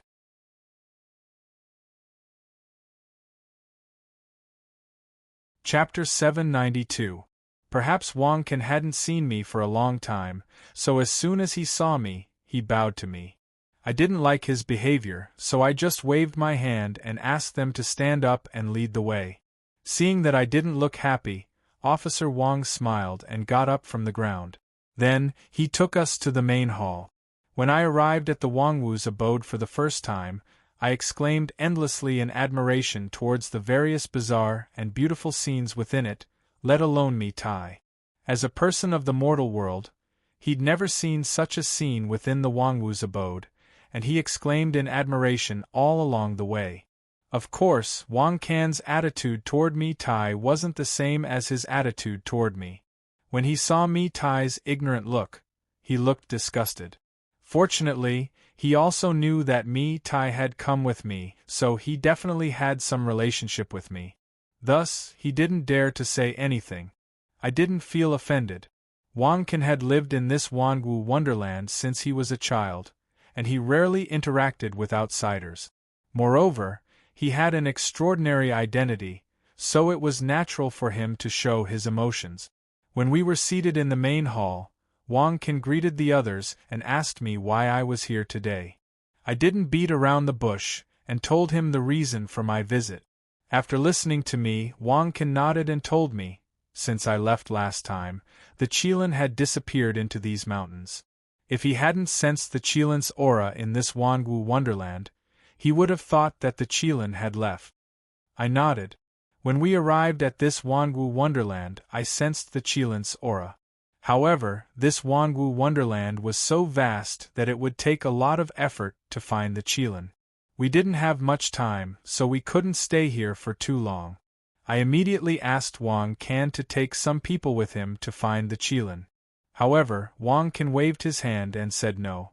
According to him, we were guests of this Wanwu wonderland, so we could let him help us find the Qilin. We were tired from the long journey, so we could rest here. Wang Can's words made sense, and he was sincere in serving me. However, the Qilin was strange and never obeyed anyone. Even I didn't dare to say that I could bring it back, let alone the people of this Wanwu wonderland. That was why I had to do it myself. After explaining the reason, Wang Can didn't insist. He immediately organized some people to take us to a deserted place in the mountains. Although I could sense the Qilin's aura, the Wanwu wonderland was full of spiritual energy, which almost covered the Qilin's aura. If we didn't pay attention, we would easily miss it. I called Tong Tong and the spirit serpent. They had a good relationship with the Qilin. Perhaps they could find a way to bring it back. We divided into several groups and flew in different directions. Mitai had never been to Wanwu Wonderland, so he wasn't familiar with this place. Of course, he followed me. Around 4 hours later, we finally found the Qilin's trail in a mountain stream. Following that, Zhang Xian followed the dense aura of the nearby Qilin and searched for a while longer before he finally found the Qilin. As we could see him. The Qilin as keen as we could. At this moment, it was playing in a stream near the mountain. Its aura was thick. When it sensed our arrival, it stopped and looked at us from a distance. We quickly landed next to him. I was dumbfounded as I looked at the strange beast with a golden body. Tong Tong and the spirit serpent also opened their eyes wide and shouted in disbelief. Even the evil sacrificial spirit's eyes flashed with astonishment. After a while, he calmed down. The Qilin's earth-shaking transformation reminded me of the time when he refused to leave the Wangwu Wonderland with me. Could it be that he wanted to stay here to cultivate again? Seeing the Qilin's appearance, I didn't need to ask to know that he had absorbed a lot of dragon energy during the time he stayed in the Wangwu Wonderland. That was why his appearance had changed so much.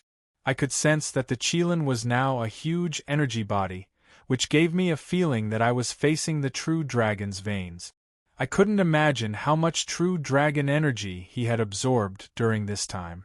I speculated that the reason he didn't want to leave with me was because of the true dragon energy in the Wangwu Wonderland. The meow which had planted this Qilin in my body. I only knew that it was a kind of venomous insect. Then, it jumped out of my body, and now it had changed into this appearance. I didn't know if it was a good thing or a bad thing. I didn't have time to dwell on this matter. I asked Tong Tong to bring the Qilin back to the main hall. The Qilin hadn't seen us for several months. Perhaps he missed Tong Tong, so the two of them were playing happily. The spirit serpent was timidly standing on the side. It looked as if it wanted to go and play but didn't dare to. Tong Tong nodded when he heard me. He squatted next to the Qilin and whispered something to him. Then, the Qilin turned around and glanced at us. He gently nodded and shook his head. Then, he picked up Tong Tong and put him on his back. He whistled twice and flew toward the main hall, ignoring us.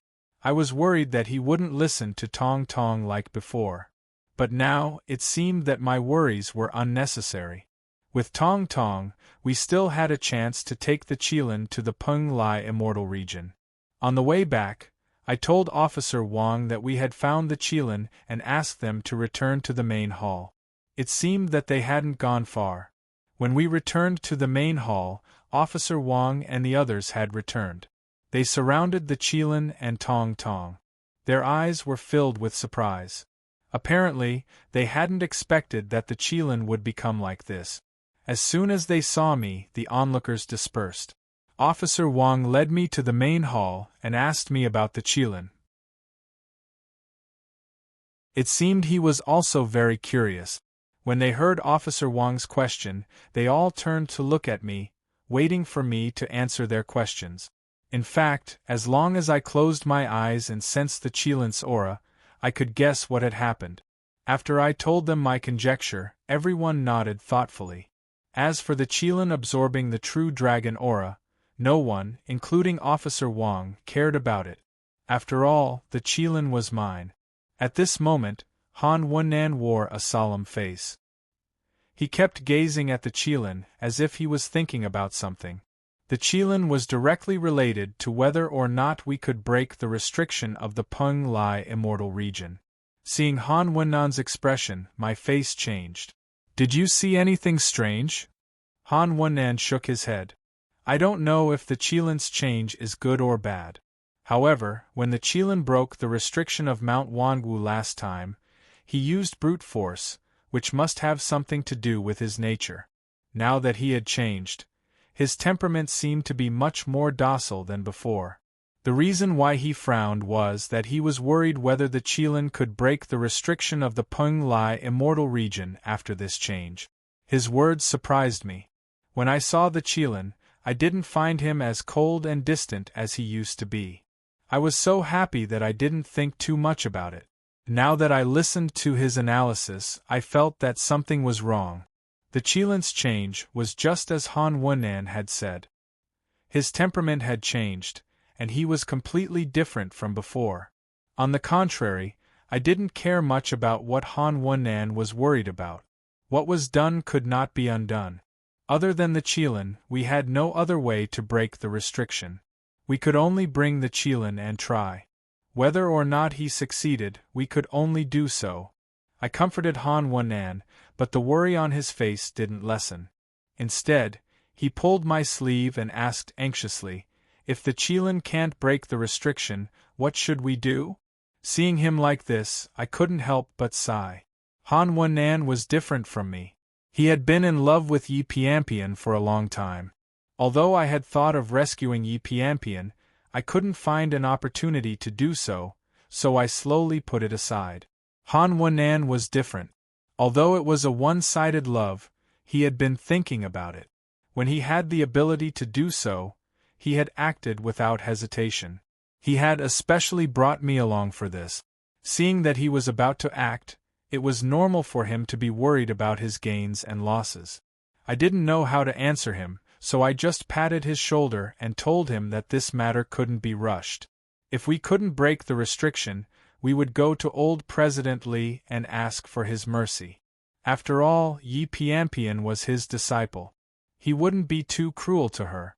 After listening to me, Han Wennan's face softened. He nodded and let go of my hand, saying nothing. At this moment, my heart felt heavy. I was just trying to comfort Han Wennan. In fact, how could President Li not know that Yi Piampian was trapped in the Peng Lai immortal region? Moreover, with Yi Piampian's strange background, I didn't know what role President Li played in this matter. Of course, I was indebted to President Li, so I didn't want to criticize him. After thinking for a while, I put this thought aside and didn't think about it anymore. Since we had found the Qilin, I didn't want to stay here any longer. I planned to take the others to say goodbye to Officer Wang. When Officer Wang heard that I wanted to leave, he hurried to dissuade me and asked me to stay here for a few more days. He said that we hadn't seen each other for a long time, and it was the first time that the evil sacrificial spirit and me Tai had come here. He felt guilty that we had to leave before he could entertain us. I waved my hand and told Officer Wang, "You don't need to be so polite. We're in a hurry, and we have something important to do. We can't stay here any longer." As I insisted on leaving, he didn't want to disobey me. He got up and saw us off. However, before we left, I noticed that me Tai didn't want to stay here. I thought for a while and decided to let him stay here. This place had abundant spiritual energy, which was suitable for his cultivation. Moreover, he was too weak, and it would be difficult for him to go to the Peng Lai immortal region. He didn't want to go with us. After confirming this, I called Officer Wang and told him about my relationship with me Tai. I asked him to take good care of me Tai. After listening to me, Officer Wang finally knew me Tai's identity.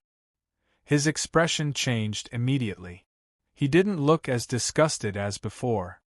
He cupped his hands and promised me that he would take good care of me Tai. After talking to Officer Wang, I called me Tai and told him about this. Me Tai was reluctant to part with the spiritual energy and beautiful scenery in this place. After hearing my words, he happily agreed. I smiled and patted his shoulder. Then, I mobilized the shaman energy in my body and gathered it in my hand. I condensed it into an inky bead and gave it to me Tai. Although the Wanwu cave was full of spiritual qi, and there was a formation that could transform dragon qi into witchcraft qi, that formation still needed to be provided for Wang Can's practice. If me Tai was allowed to practice here, although Wang Can would not say anything, it would be like a dove occupying a magpie's nest, which was very inappropriate. That was why I decided to keep this bead for me Tai's cultivation. As for his future cultivation, he would need to find another Tai Sui. After me Tai received the inky bead, he kneeled in front of me and said, "Take care of yourself." At first, I didn't mean to form a master-disciple relationship with him. But now, when I looked at me Tai's respectful face, I felt that we were related by blood.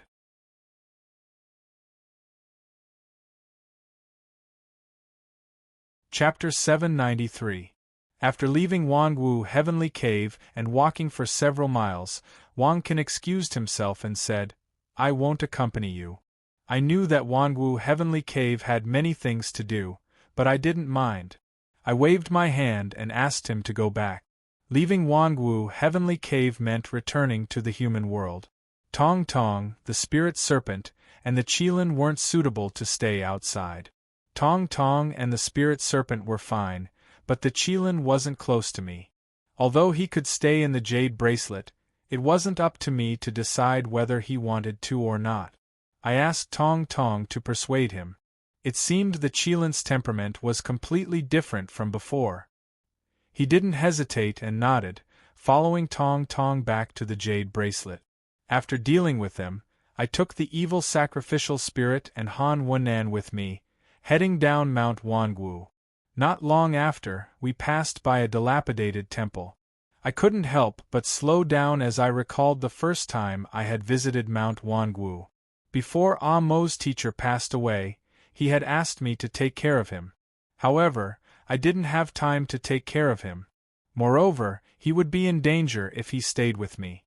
That was why I had asked Wang Can to take care of him. This time, I didn't see Ah Mo.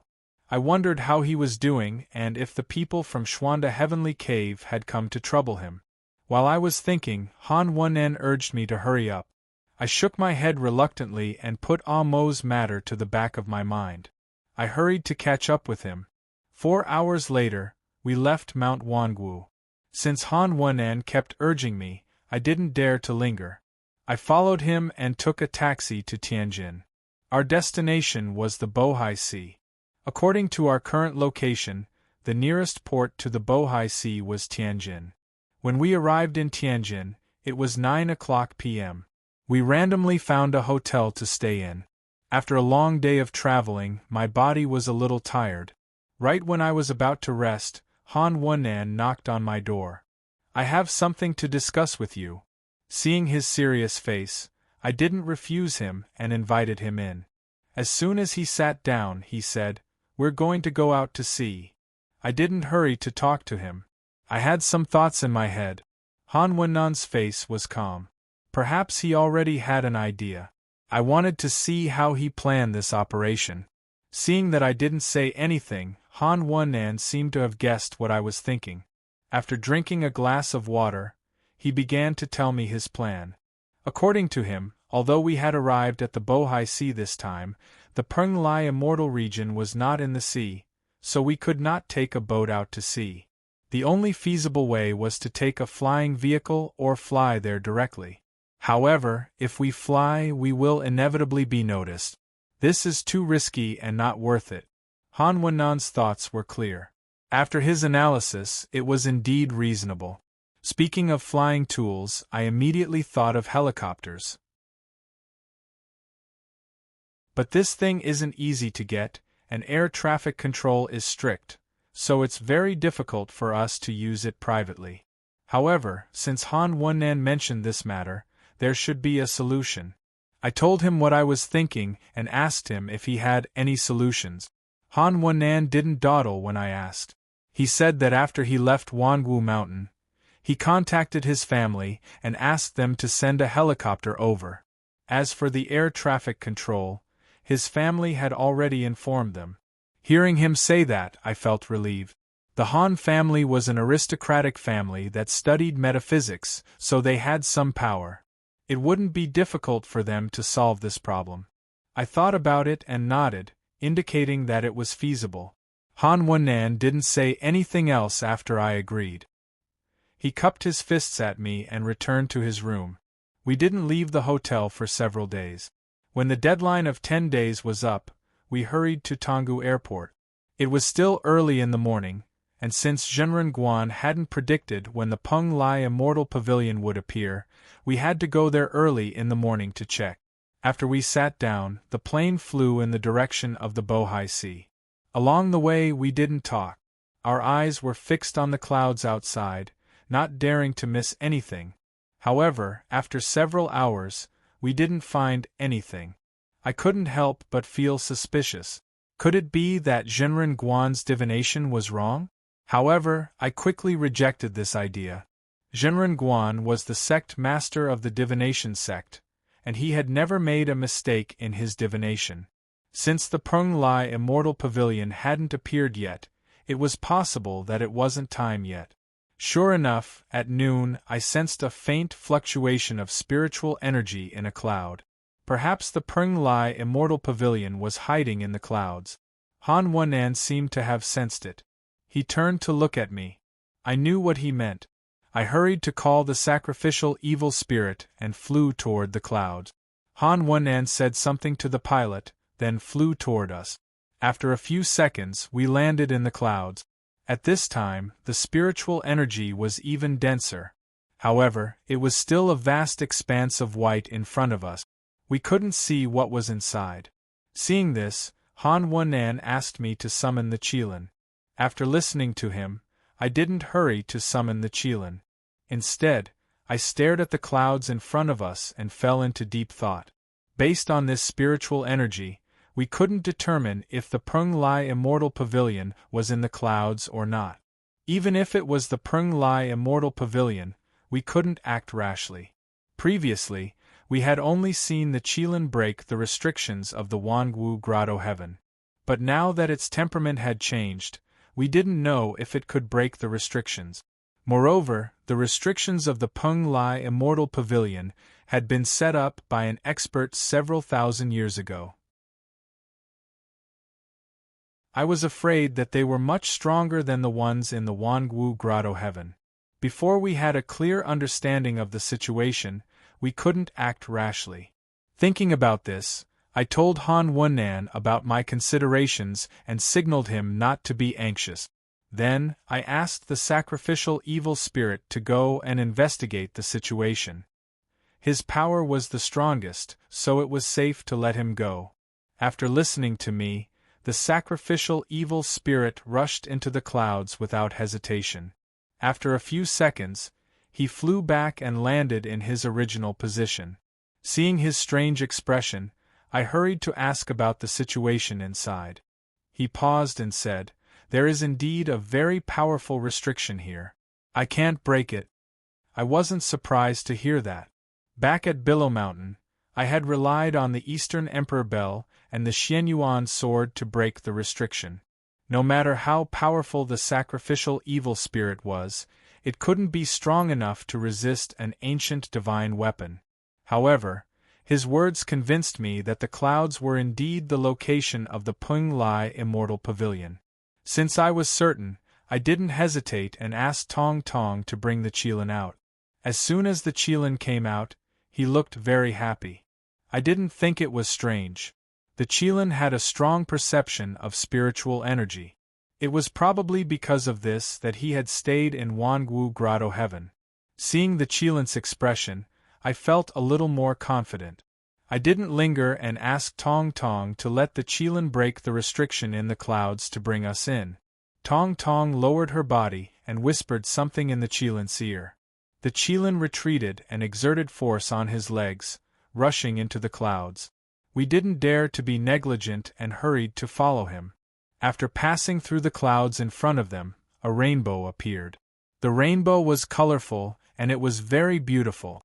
However, we didn't have time to admire it because the Qilin had rushed to the rainbow and bumped into it.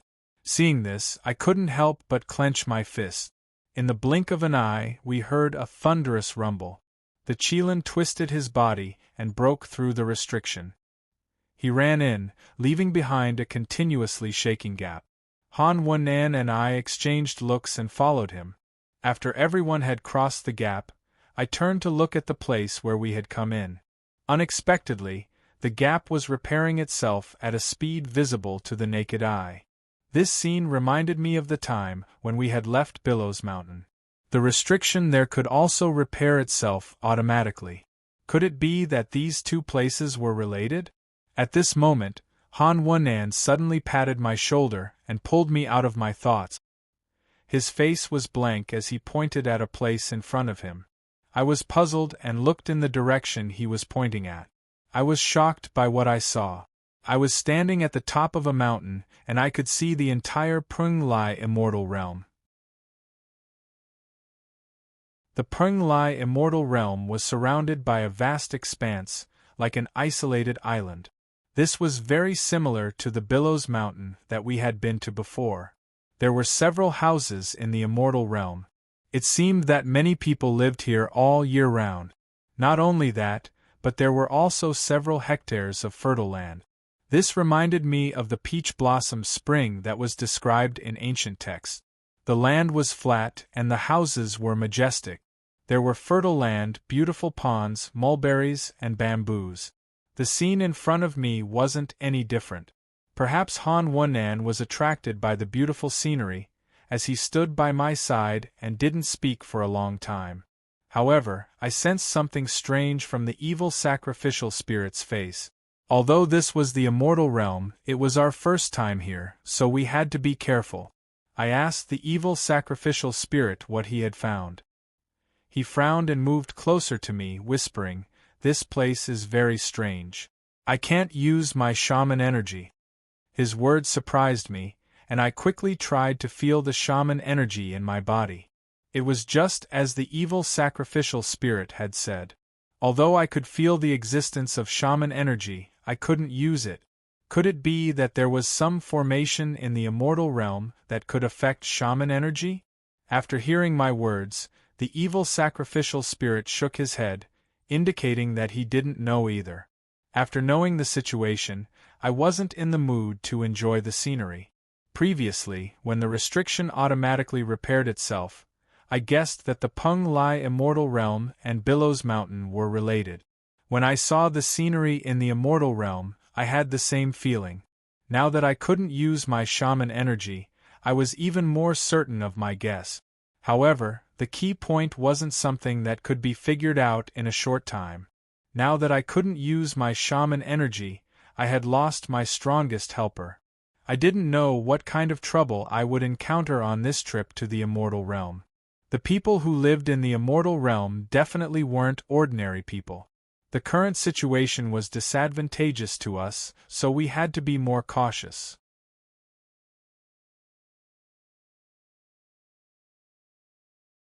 Chapter 794.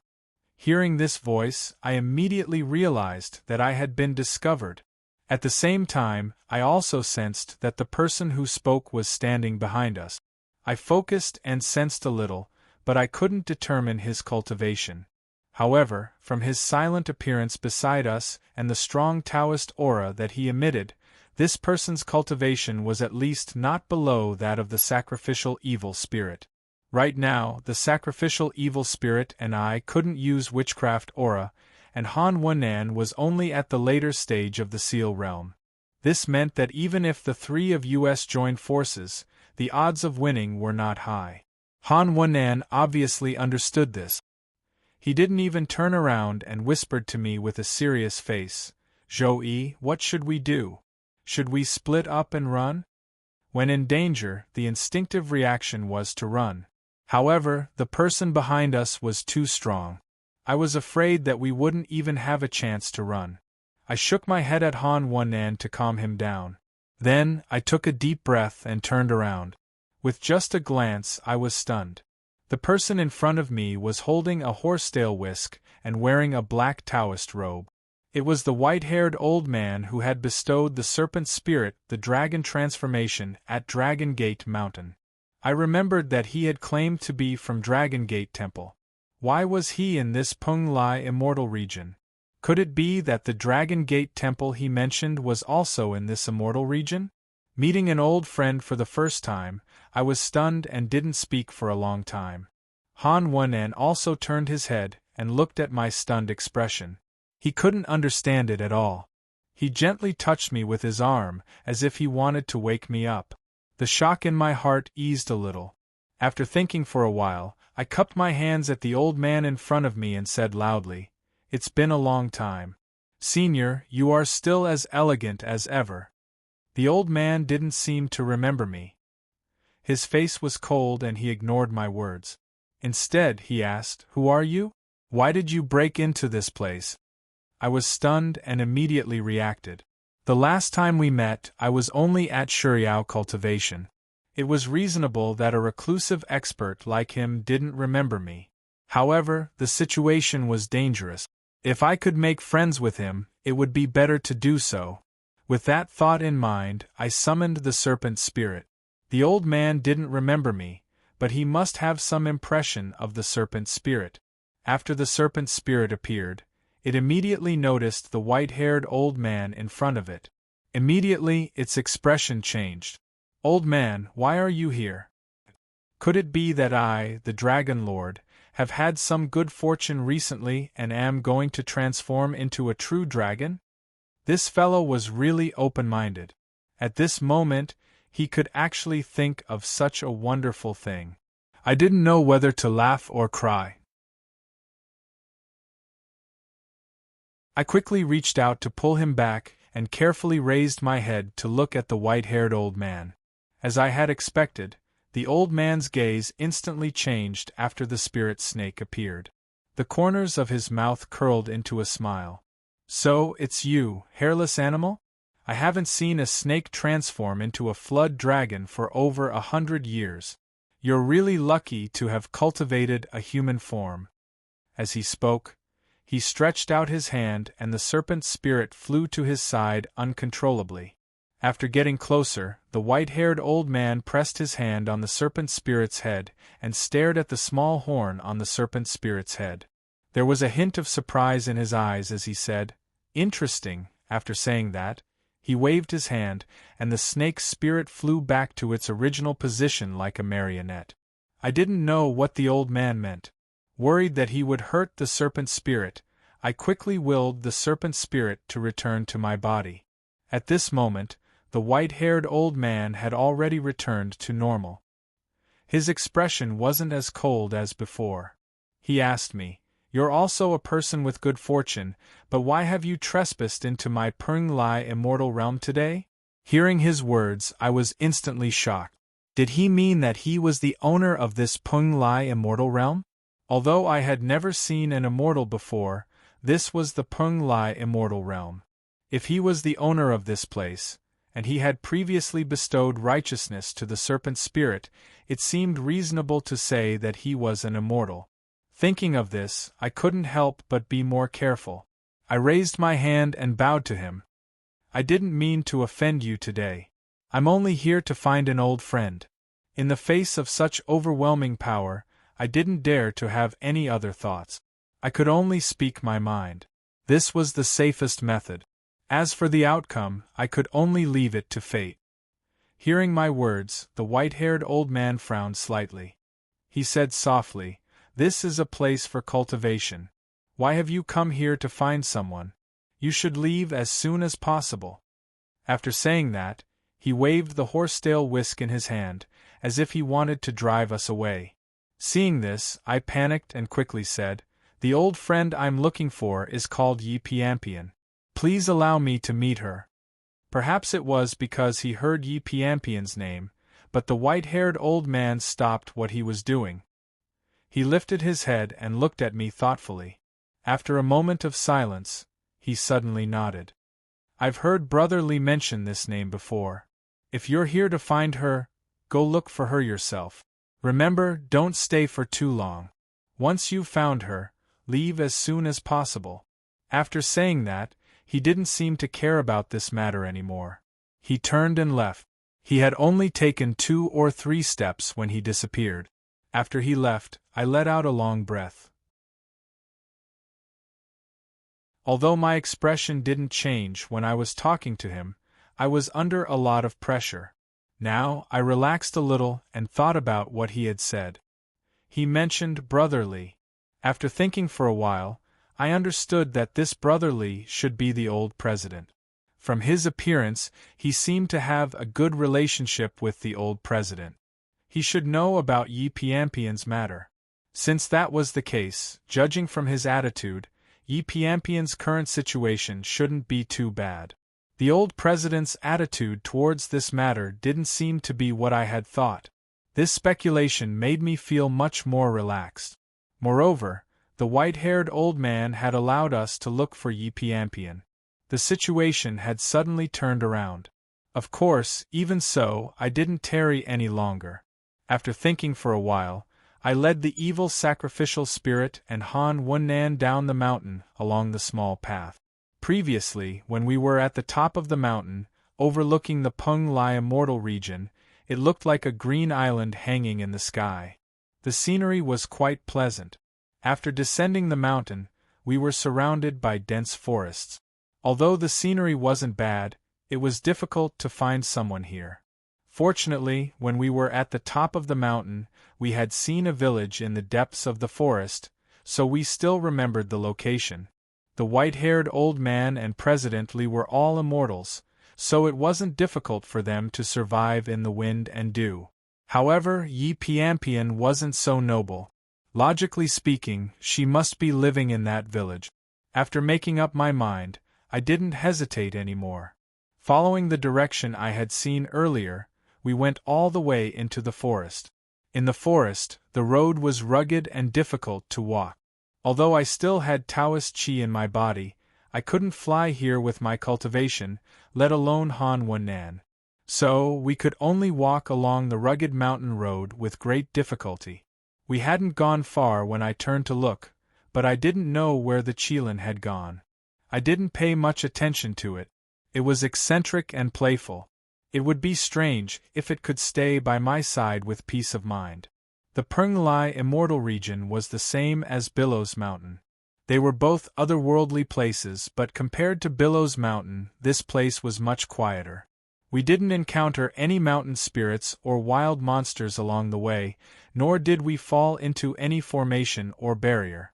Even so, it took us 4 hours to walk out of the forest. The Qilin was still nowhere to be seen, but the village we had seen earlier was now in front of us. There were dozens of houses in the village, all made of straw. Some of them were single-room houses, while others were independent courtyards. They were arranged in an orderly manner.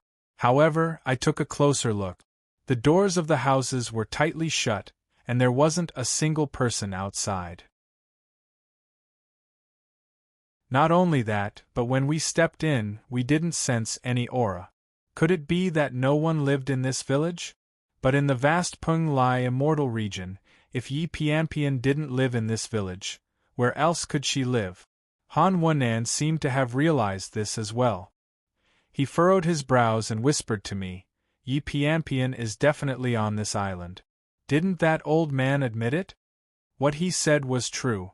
Han Wunnan's information might have been wrong, but the white-haired old man had no reason to lie to us. It seemed that Yi Piampian was definitely on this island.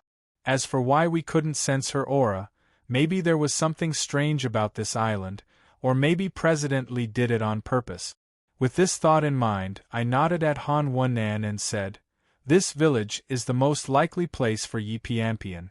Since we can't sense her aura, let's go from house to house and look for her. However, you have to be careful. This is the residence of an immortal. Don't be careless. If you offend someone, you won't be able to save them and will bring disaster to yourself." Han Wunnan nodded and said in a muffled voice, "Of course I know." Then, he took the lead and strode toward an independent courtyard. I didn't waste any time. I took the sacrificial evil spirit in another direction and split up with Han Wunnan to search. When we reached a small courtyard, I carefully knocked on the door. After a long time, I didn't get a response. Then, I pushed the door open and walked in to search carefully. I didn't find anything in the courtyard, so I tiptoed out and carefully closed the door.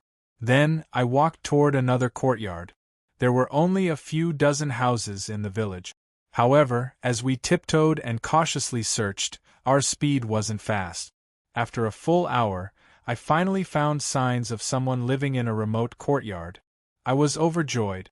Just as I was about to enter another house, the unlatched door in front of me was pushed open.